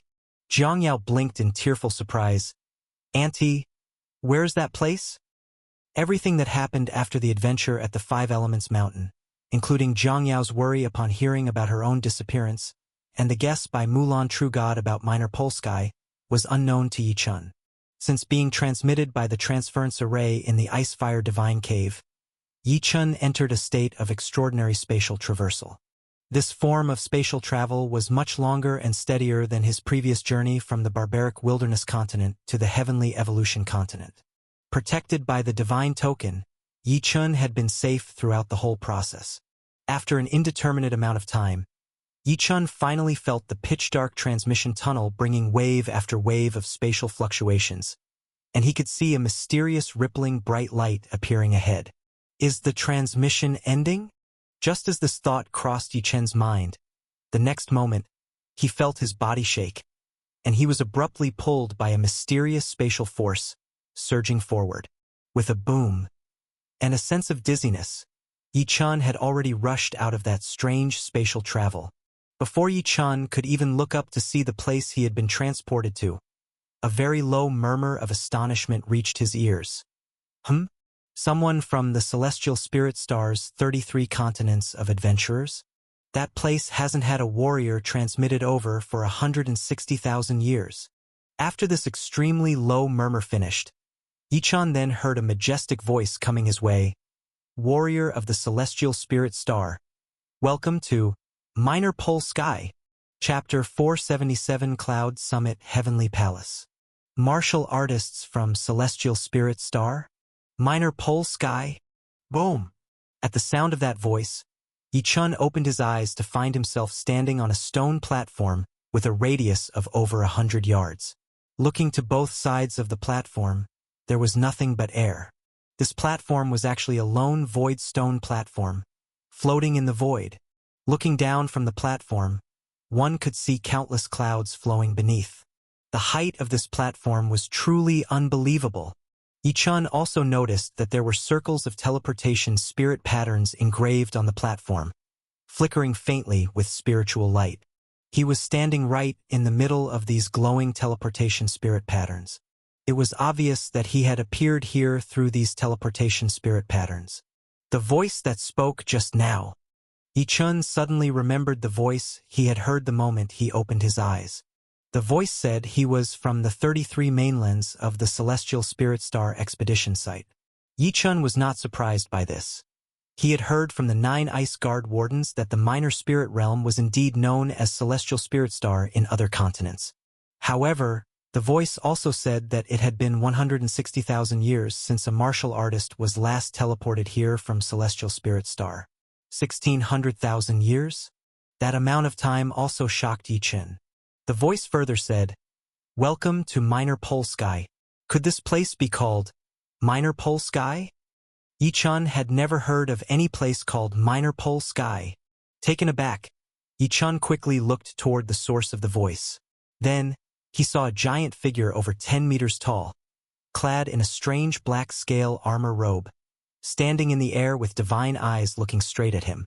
The aura of the giant in black scale armor robe was more terrifying than any other strong being Yi Chun had encountered, even far surpassing the 5 tribulation true gods and true phoenix by countless times.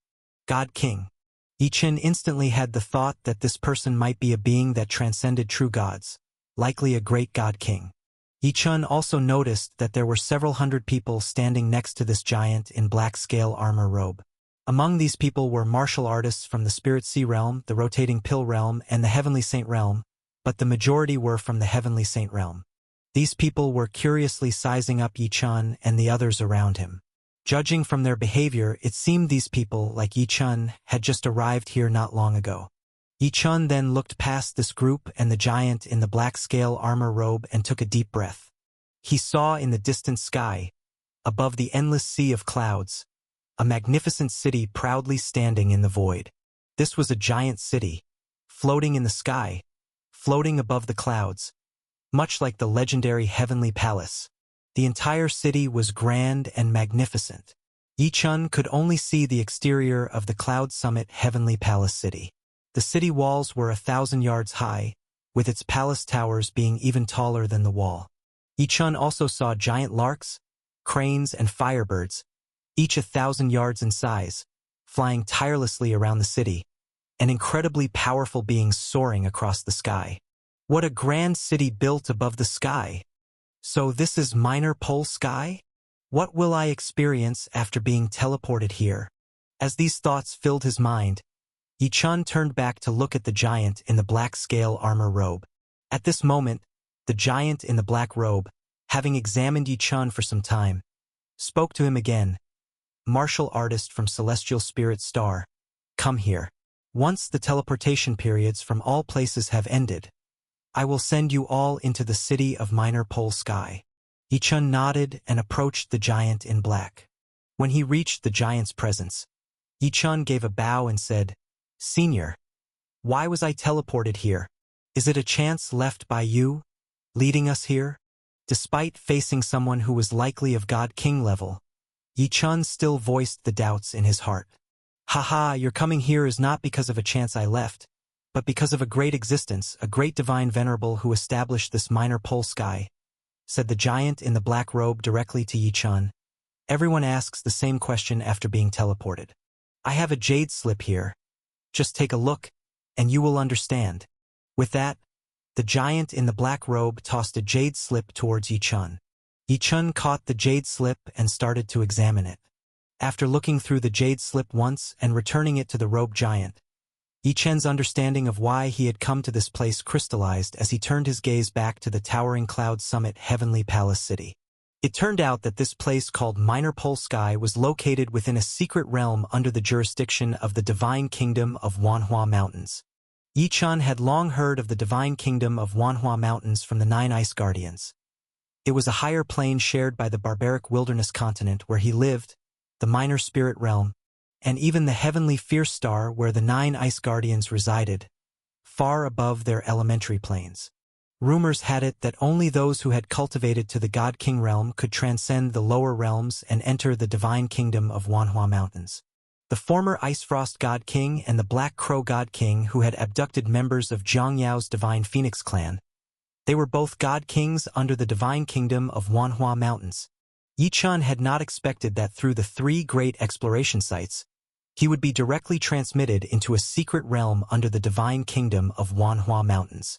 Although this was not the upper plane of the true Divine Kingdom, the mere fact that it was a secret realm under the Divine Kingdom was enough to leave one shocked and in disbelief upon hearing of it.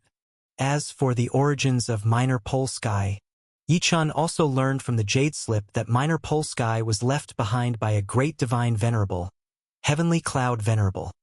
Divine Vénérable, A. That was an existence even mightier than a God King, a powerhouse who was said to be a dominant ruler within the Divine Kingdom. Yichun could not have imagined that he had entered a secret realm established by a divine venerable. According to the Jade Slip, Heavenly Cloud Venerable was someone who had ascended from a lowest tier place like the barbaric wilderness continent, cultivated all the way to the God King realm before entering the Divine Kingdom of Wanhua Mountains, and there, progressed from a lower God King to a middle God King, then broke through to an upper God King before finally achieving the grand status of Divine Venerable. After becoming a Divine Venerable, being mindful of his homeland, Heavenly Cloud Venerable used his devastating divine powers to leave exploration sites across all the lower realms like the barbaric wilderness continent and within them, left opportunities for fortune. In the 33 continents of the minor spirit realm, for instance, Heavenly Cloud Venerable left behind 3 great exploration sites. In other lower realms, various exploration sites were also left with opportunities for fortune.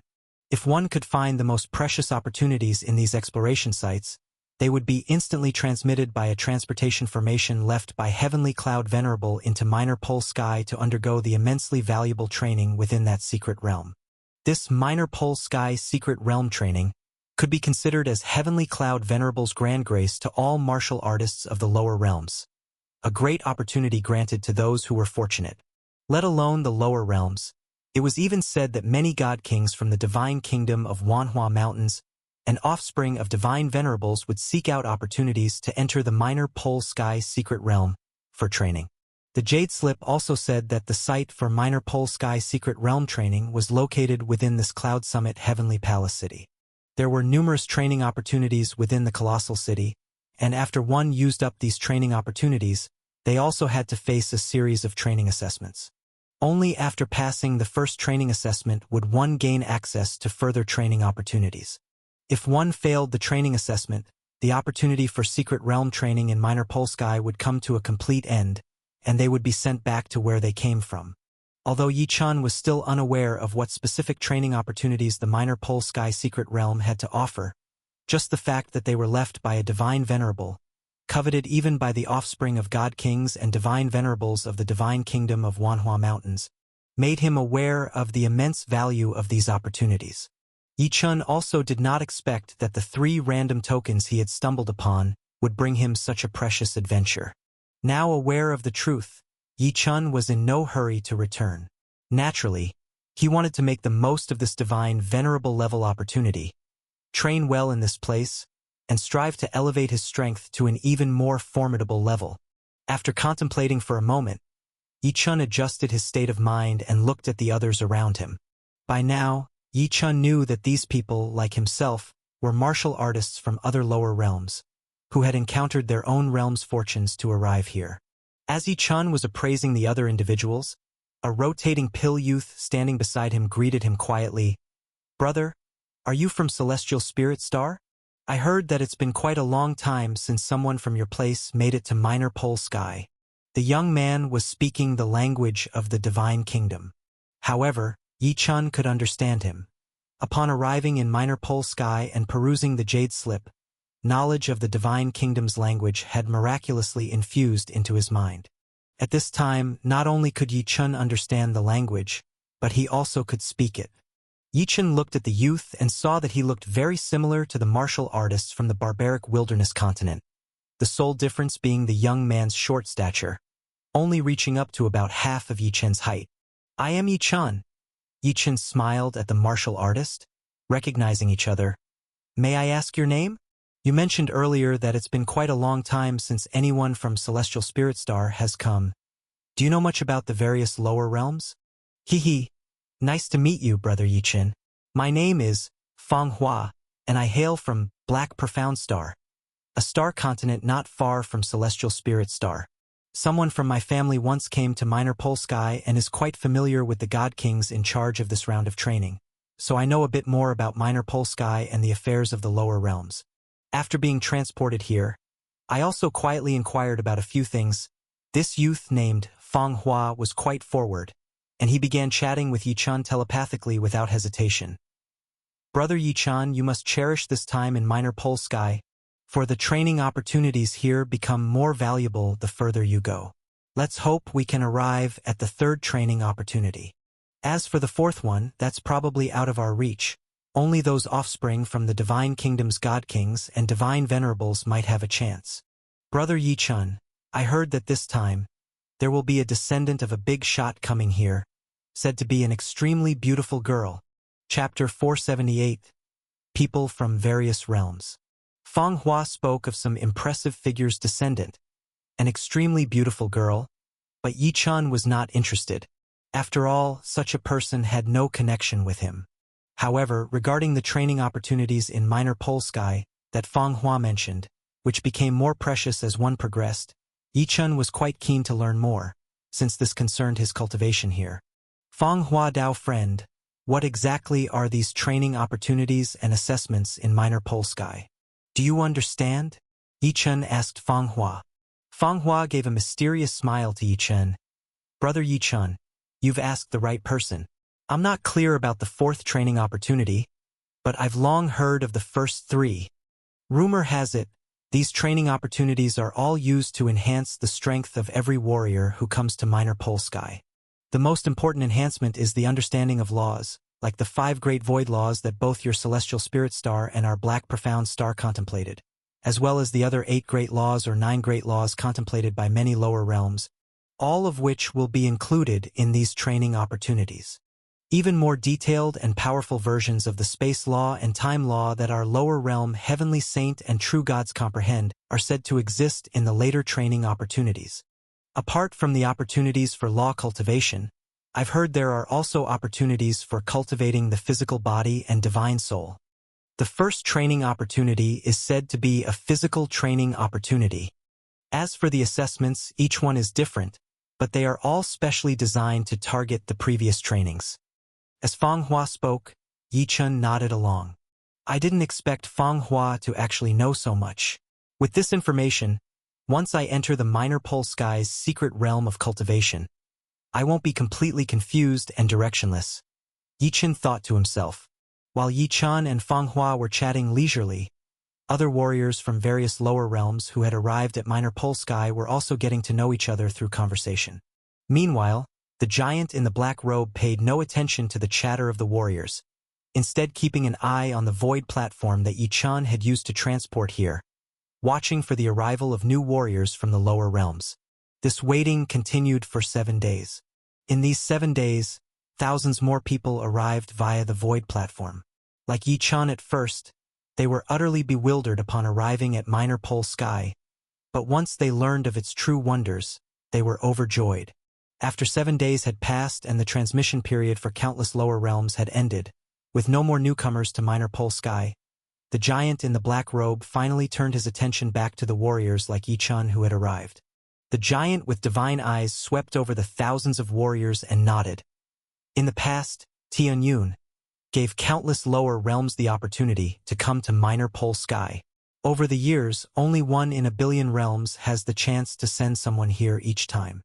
There are even some realms that have not sent anyone to Minor Pole Sky in tens or even hundreds of thousands of years. At this point, the gaze of the giant in the black robe lingered slightly on warriors like Yi Chun who had not been to Minor Pole Sky in a long time. Hearing the words of the giant in the black robe, Yi Chun himself was filled with emotion. I never thought that it wasn't the longest that our minor spirit realm hadn't sent anyone here for 160,000 years. There are actually realms that haven't sent anyone for hundreds of thousands of years. This heavenly cloud venerable is truly formidable, leaving behind an exploration site and the opportunity of Minor Pole Sky that could last for such an extended period. I wonder if Tianyun is still alive now and just how powerful he has become. Yi Chun pondered. Even Feng Hua, who was well informed, had no understanding of matters involving divine venerable level powers. While Yi Chun was pondering, he heard the giant in the black robe speak again. This time, there are 8,653 of you, which is a moderate number in the history of Minor Pole Sky's secret cultivation realm. Not too bad. Get to know me. My name is God King Lei Yun, and I am the Divine King responsible for receiving you here and sending you to the first training opportunity. I am a Middle God King. As he spoke about being a Middle God King Lei Yun also proudly puffed up his chest. Middle God King. There was a flash of brilliance in Yi Chun's eyes. From the jade slip provided by God King Lei Yun earlier and his conversation with Feng Hua, Yi Chun had learned that just like true gods are divided from first tribulation true god to ninth tribulation true god, upon cultivating to the God King realm, there is also a classification.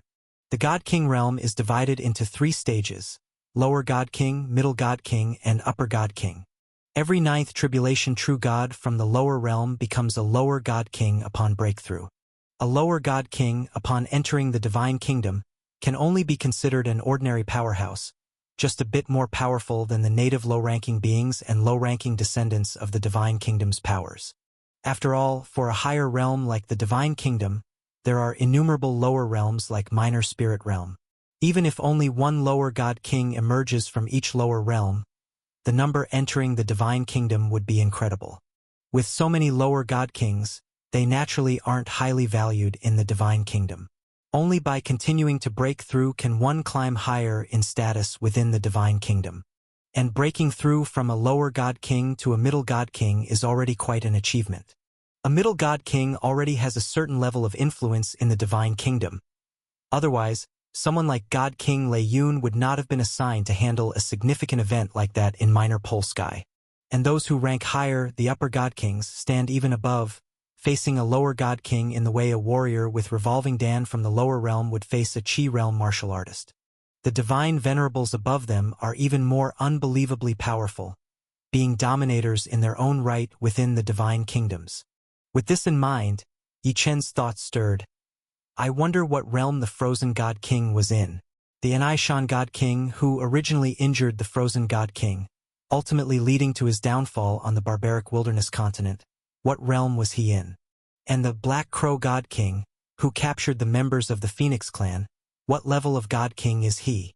The realm of the Black Crow God King, even Mulan True God, who had seen him before, might not be clear, so Yi Chun had no way to make sense of it now. However, Yi Chun could inquire about the Frozen God King and Anishan God King. Whoosh! Yi Chun, standing among the crowd, instantly took a dive into his mind, connecting to the Ice Snow Jade Pendant. Having been brought along to the minor pole sky, the Ice Snow Jade Pendant, along with its 9 guardians, remained unharmed and safe. During the 7 days of waiting, Yi Chun had quietly spoken with the 9 guardians several times. When they learned that they had now come to a secret place called the Minor Pole Sky in the Divinity Mountain Divine Kingdom, they were utterly taken aback. They had followed the Frozen God King before and had heard of the wonders of the Minor Pole Sky. It had never crossed the minds of the 9 guardians that their Lord Yi Chun would, during the 3 adventures, stumble upon the astounding transfer to the Minor Pole Sky and bring them along. This was a place teeming with God Kings. Although, under the circumstances where a space artifact had recognized its master, God Kings couldn't peer into the artifact, the guardians in the Ice Snow Jade Pendant had no worries about being seen.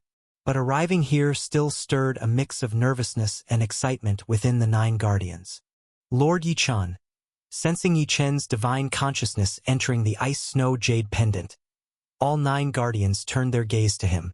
Yi Chun smiled and asked the 9 guardians, "I've heard that God Kings are classified into lower, middle, and upper God Kings. Which level did our predecessor, the Frozen God King, belong to, and which level was his adversary Anishan God King? Knowing the enemy as well as oneself is the key to victory in every battle."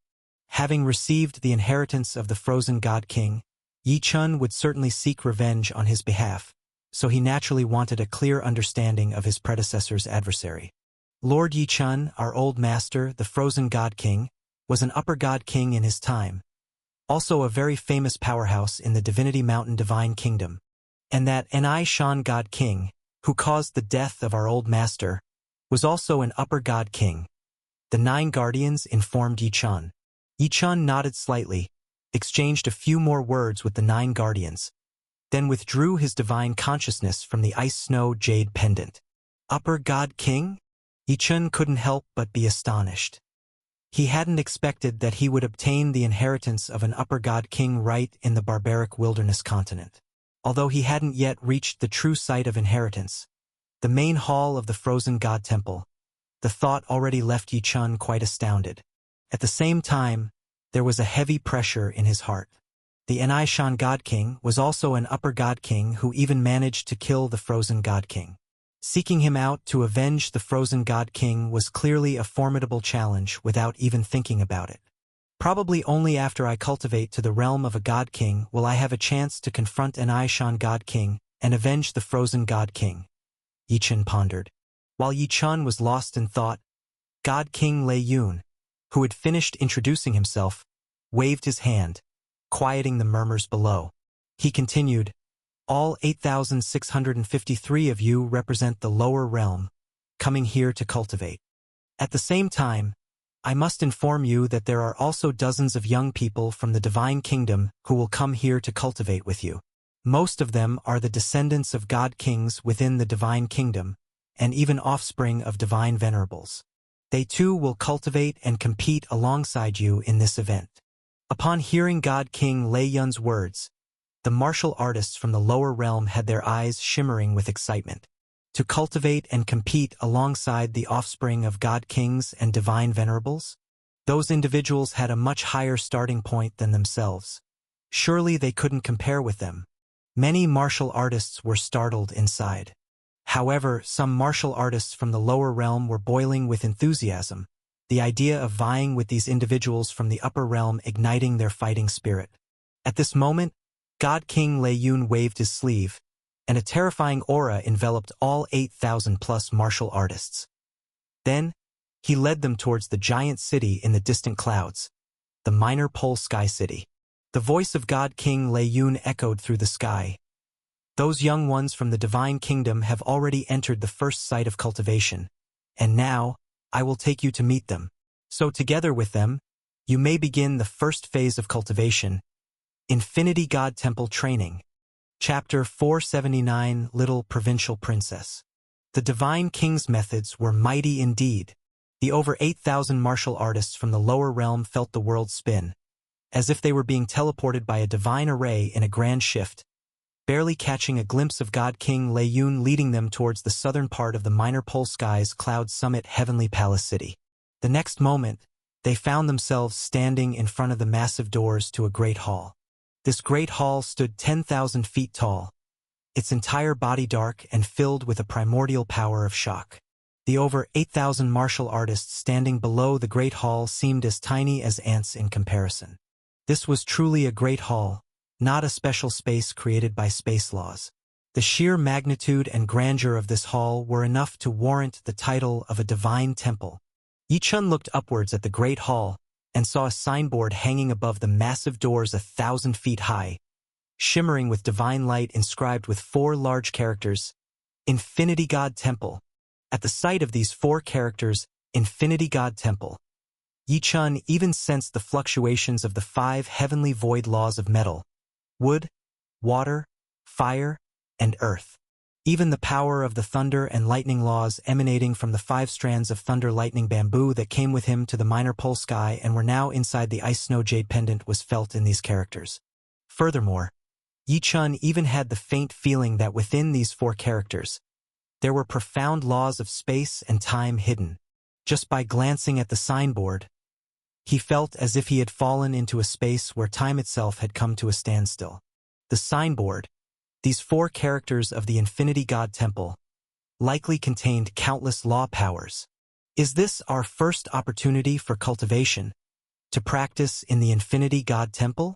The divine mystery of the signboard had already caused Yi Chun's heart to surge with emotion, and he was incredibly eager to enter and see what lay inside the hall. Not just Yi Chun, the other 8,000-plus martial artists from the lower realm were also tremendously shaken when they looked at the signboard, apparently feeling the same astonishing law powers from it as Yi Chun did. While all the martial artists were mentally stirred, God King Lei Yun pushed open the doors of the great hall and walked in first. "Let's go. Follow me into the hall." Boom! Boom! Boom! The over 8,000 martial artists followed God King Lei Yun and stepped into the Infinity God Temple. Upon entering, the first thing Yi Chun felt was comfort, extreme comfort. The hall was filled with origin chi rich to the extreme, denser than any Yi Chun had experienced in any other blessed land or cave heaven. Moreover, these flows of chi even contained the powers of laws. In just a few breaths, several new 5 apertures rotating pills that were about to take shape in Yi Chun's sea of chi instantly formed under the rich infusion of origin chi. In just a few breaths, the number of 5 apertures rotating pills in Yi Chun's sea of chi went from 396 to 405. Although these newly formed 5 apertures rotating pills had been cultivated by Yi Chun for a while and were bound to take shape sooner or later, their rapid formation was significantly aided by the rich origin chi in the Infinity God Temple. Yi Chun even felt that, without considering any other cultivation in this temple, simply cultivating the rotating pill here might allow him to successfully cultivate all 999 5 apertures rotating pills given a few months. Of course, the cultivation opportunity here was not limited to just chi cultivation. While Yi Chun was feeling the newly formed 5 apertures rotating pills, he was led by God King Lei Yun into a side hall of the temple. This side hall, though called so, was more like a paradise spanning tens of thousands of feet in circumference.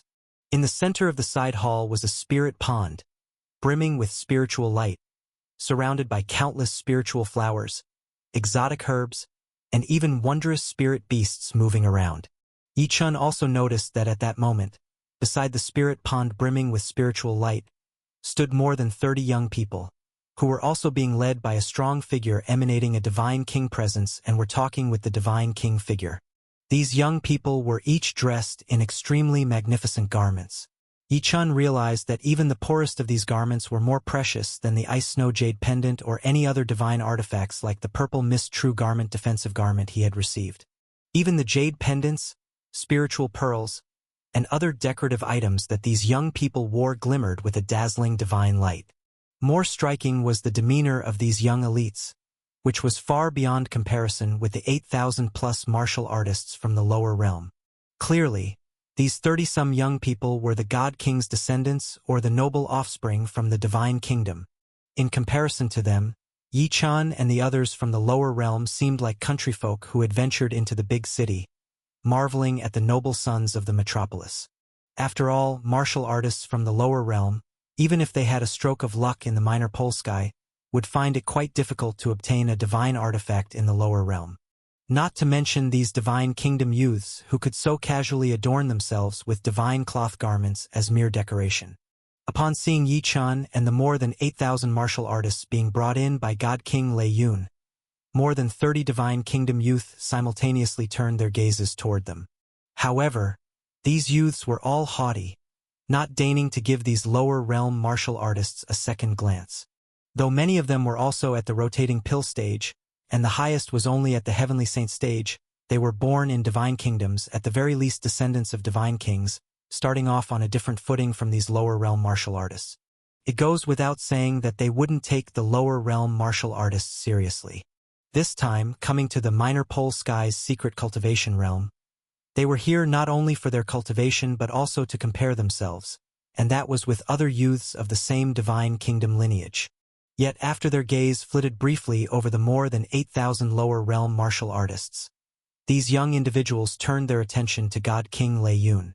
On seeing God King Lei Yun, these youths' eyes showed a lot more respect. One of them, a young master in the early stages of the rotating pill realm, dressed in white divine clothes and looking quite distinguished, directly addressed God King Lei Yun. "Uncle Lei Yun, so this time you're the one welcoming these lower realm martial artists." This young master seemed quite familiar with God King Lei Yun. God King Lei Yun also smiled and nodded to the white-clothed youth, chuckling, "Wang Xian, this time your father has sent you here. You must perform well and strive to make it to the 4th cultivation site." Wang Xian tilted his chin up, glanced at the lower realm martial artists beside God King Lei Yun, and giggled, "The 4th cultivation site? Uncle Lei Yun, I will definitely make it, and I might even reach the 5th cultivation site. I just wonder if any of these lower realm martial artists you've brought this time can make it to the 3rd site. I heard that last time over 9,000 came from the lower realm, but they were all wiped out at the 2nd trial, not a single one reaching the 3rd site." Upon hearing the young master's disparaging words, the 30 or so divine kingdom youths all chuckled softly, whereas the more than 8,000 martial artists from the lower realm had a somewhat unsightly look on their faces. They could obviously tell that these youths from the divine kingdoms looked down on them. Next, Yi Chun, Feng Hua, clearly quite disgruntled, transmitted a message to Yi Chun. "These guys, just because they were born a little better than us, they act all high and mighty." Seeing Feng Hua so irritated, Yi Chun said with a smile, "Feng Hua, my friend, why bother with verbal squabbles with these people? There will be trials here anyway. Beat them, and they will naturally shut up." As for the divine kingdom youth's air of superiority, Yi Chun really didn't take it to heart. Yi Chun believed in one principle. No matter where you are, strength is what speaks. Beat them. Upon hearing Yi Chun, Feng Hua's face became bitter. It's easy to say, but really doing it is too hard. These people are born in divine kingdoms. Everything they've cultivated since childhood is 100 times more precious than what we have, not to mention they've been taught by God King level individuals. It's so frustrating to compare ourselves with them. I hope that this time some of us can make it to the 3rd cultivation chance to shut them up. Although annoyed, Feng Hua also knew the gap between them, the martial artists from the lower realm, and the divine kingdom youths. Feng Hua's disgruntlement and reluctant acceptance of their situation didn't discourage Yi Chun. Instead, it made Yi Chun more interested in these divine kingdom youths' abilities. God King Lei Yun, upon hearing Wang Xian's scornful words about the lower realm martial artists, simply smiled and patted Wang Xian on the head. "Wang Xian, don't underestimate those who come from the lower realm. Remember, the heavenly cloud venerable who established this minor pole sky's secret cultivation realm ascended from the lower realm to our divine kingdom. Wang Xian muttered under his breath. Heavenly Cloud Venerable. He's not someone these people can compare with. In all the years of the minor pole sky trials, which hasn't seen our divine kingdom youths prevail. Even if occasionally one or two geniuses emerge from the lower realm, those are once in tens of thousands of years. Hearing Wang Xian's mutter, God King Lei Yun just shook his head with a smile and stopped paying him attention, instead turning to the God King beside the divine kingdom youths. God King Wuzan, I've brought all the martial artists who were transferred from the lower realm this time. I'll leave the first stage of cultivation to you. God King Wuzan, standing beside the divine kingdom youth just like God King Lei Yun, was a giant over 10 meters tall. But he appeared a bit older than God King Lei Yun. Clothed in a red scale mail battle robe, God King Wuzan responded to God King Lei Yun with a loud, joyful laugh. Leave it to me. I also want to see the true strength of these little ones who have come from the lower realm. However, we can't start with the first cultivation location yet. The little provincial princess hasn't arrived this time. Hearing God King Wuzan's words, even God King Lei Yun's expression changed. The little provincial princess is really coming this time. Why would she choose to cultivate here? Knowing that the East Territory King is even more formidable than Heavenly Cloud Venerable. Not only did God King Lei Yun's face change at the mention of little provincial princess, but the divine kingdom youths who were previously laughing and chatting also fell eerily silent upon hearing those words, their movements suddenly becoming much more proper. From their demeanor, it seemed that even as individuals from the divine kingdoms, they held the little provincial princess in great fear or, perhaps, immense respect. Chapter 480. The Girl and the Spirit Light God Pool. The mysterious conditions of these young people from the divine kingdom along with the two divine kings, of course, made all the martial artists from the lower realm curious. Who is that little provincial princess? How did she get two great divine kings to wait for her? Many martial artists murmured to themselves. Next to Yichan, Feng Hua was even more startled and promptly sent a telepathic message to Yichan. Brother Yichan, do you remember when I previously mentioned that I had heard the descendant of a formidable figure would come here? Yichan nodded. Could it be this little provincial princess? Feng Hua indeed had said before that a descendant of a great figure would come, and he also mentioned it was a beautiful girl. Considering Feng Hua's current expression and the words of the two divine kings, Yichan immediately guessed that the person Feng Hua referred to might well be this little provincial princess. Feng Hua nodded repeatedly, his voice trembling as he sent his message. Previously I had no idea whose descendant would come, but to think it's the daughter of the East Territory King. Good heavens, with a status so exalted, why would she come here? Who is the East Territory King? Why are all of you so shocked? Yichen asked Feng Hua. Yichen's knowledge of the notable figures from the Divine Kingdom was extremely limited. He had never even heard of the East Territory King.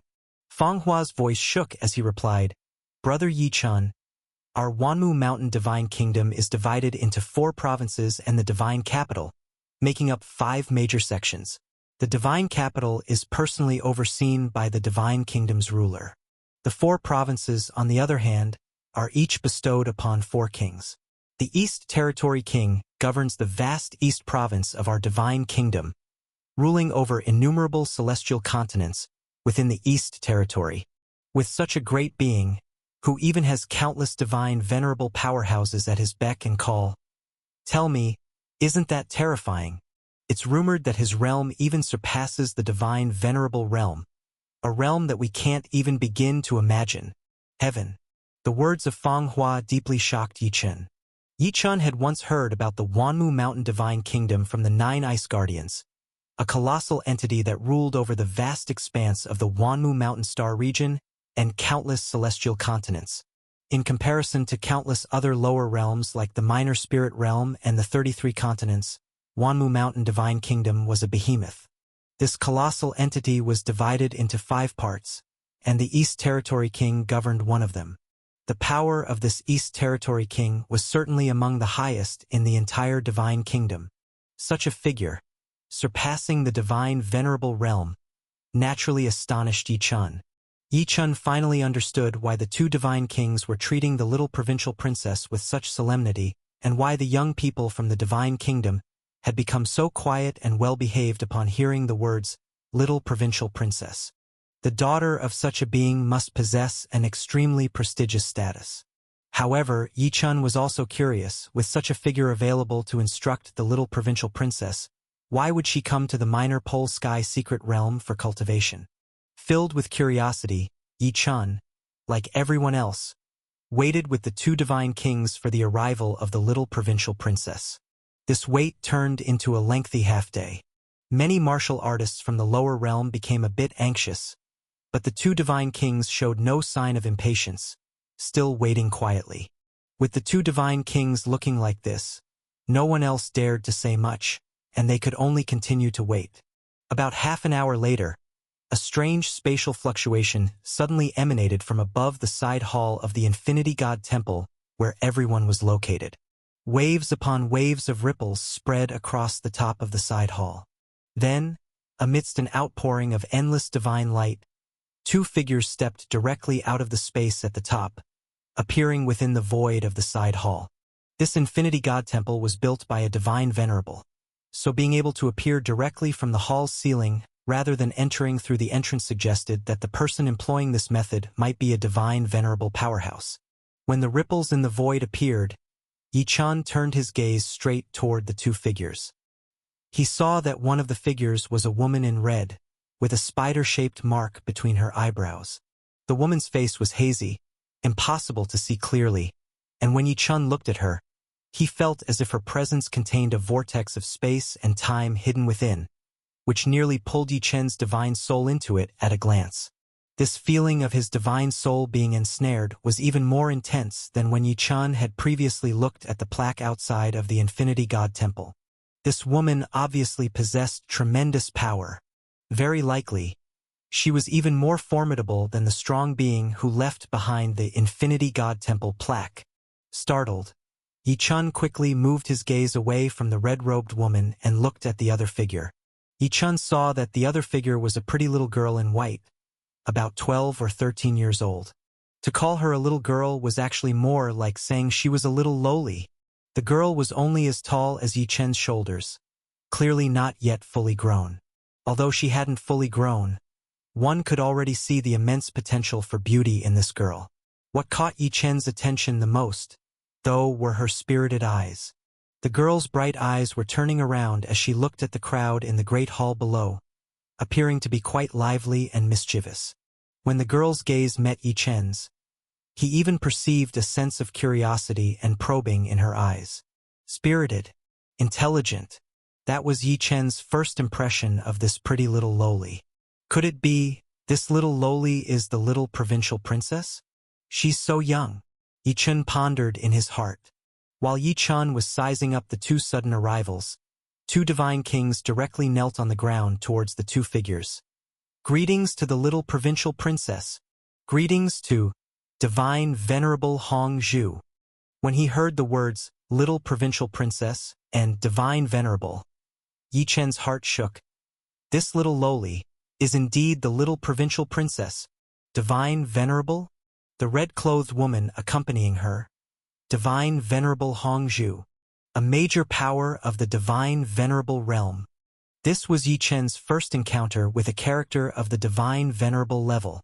As Yi-chun was in a daze, more than 30 youths of various divine kingdoms also knelt on the ground.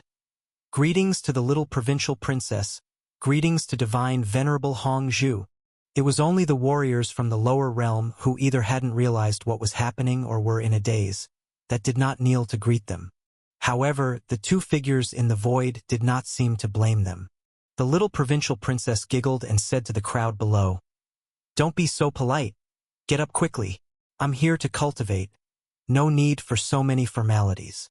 With a giggle and a flutter, the little provincial princess moved and arrived on the ground. The curious little lowly looked toward the spirit pond in the center of the great hall, which was emitting streams of spirit light, and began to circle it. This must be the spirit light god pond of the Infinity God Temple, rumored to generate spirit light children, who accompany us in our cultivation and assessment in Minor Pole Sky. Seeing the little provincial princess's curious demeanor, Divine Venerable Hong Zhu in the void also smiled and shook her head. Without a visible action, she directly appeared beside everyone. All of you rise. Divine Venerable Hong Zhu said to the 2 divine kings and the 30-some young people from the divine kingdoms who were kneeling on the ground. Seeing that both the little provincial princess and Divine Venerable Hong Zhu were allowing them to rise, the 2 divine kings and the young people from the divine kingdoms dared to stand up. At this moment, Divine Venerable Hong Zhu's gaze turned to Yi Chan and the other more than 8,000 warriors from the lower realm, and she smiled and nodded lightly. Are these the warriors from the lower realm this time? Heavenly Cloud Venerable has really done a great favor for warriors of the lower realm. Although Divine Venerable Hong Zhu was of the Divine Venerable realm, there wasn't a hint of arrogance about her, which made the warriors of the lower realm feel quite a favorable impression towards her. And to think this person was of Divine Venerable standing. This time, many warriors reacted and were taken aback in their hearts, sincerely bowing to her and greeting. Greetings to Divine Venerable Hong Zhu. All right. Divine Venerable Hong Zhu waved her hand, smiling as she spoke to the 2 divine kings. I have brought the little provincial princess here. The arrangements for cultivation are up to you. There's no need to make special exceptions. Just follow the normal cultivation process. Although our little provincial princess is young, she doesn't need any special care. Yes. Hearing Divine Venerable Hong Zhu's words, the 2 divine kings nodded repeatedly. The divine king responsible for the first cultivation site even inquired of Divine Venerable Hong Zhu. Then Divine Venerable, shall we start the practice at this first site now? Divine Venerable Hong Zhu glanced over at the little provincial princess, who had circled the spirit pond and was now leaning over the edge, examining it, then looked toward the direction outside the side hall, and said somewhat helplessly, Let's wait a bit longer. There are a few youths following the little provincial princess here. They should be arriving shortly. More people coming. The 2 divine kings were startled but dared not ask outright who the young ones following the little provincial princess were. But thinking about it, those who could come following the little provincial princess were probably either children or descendants of some big figures. At that moment, the little provincial princess, who had been examining the spirit pond for some time, upon hearing Divine Venerable Hong Zhu's words, looked outside the great hall as if sensing something. She muttered to herself, Those annoying hangers-on. I sent them to Heavenly Profound Star to find spirit wind grass for me, yet they managed not to lose them and arrived so quickly, to follow me all the way from East Province to here. Really, they're so annoying it could kill me. Her eyes flickered as if she was contemplating some mischief. If Yi Chan had noticed the little provincial princess's look and knew about her pranking the boys following her, he would surely have another word to describe the little provincial princess. Tricky. Meanwhile, not long after Divine Venerable Hong Zhu had spoken, at the entrance to the side hall, 4 youthful figures flew straight in. Their clothing and accessories were even more precious than those of the 30 or so youths from the various divine kingdoms, clearly of significant status. However, at that moment, all 4 of them were covered in dust, obviously having hurried here without even a moment to tidy themselves up. This appearance caught the attention of everyone in the great hall. When the 2 divine kings saw the 4 boys, they too were taken aback.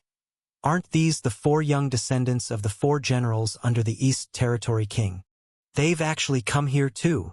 As soon as the 4 youths entered the side hall and saw that the cultivation had not yet begun, they relaxed. Then seeing that the little provincial princess was there, they beamed and rushed over to her, all 4 speaking at once. Little provincial princess, the spirit wind grass you wanted? I found it.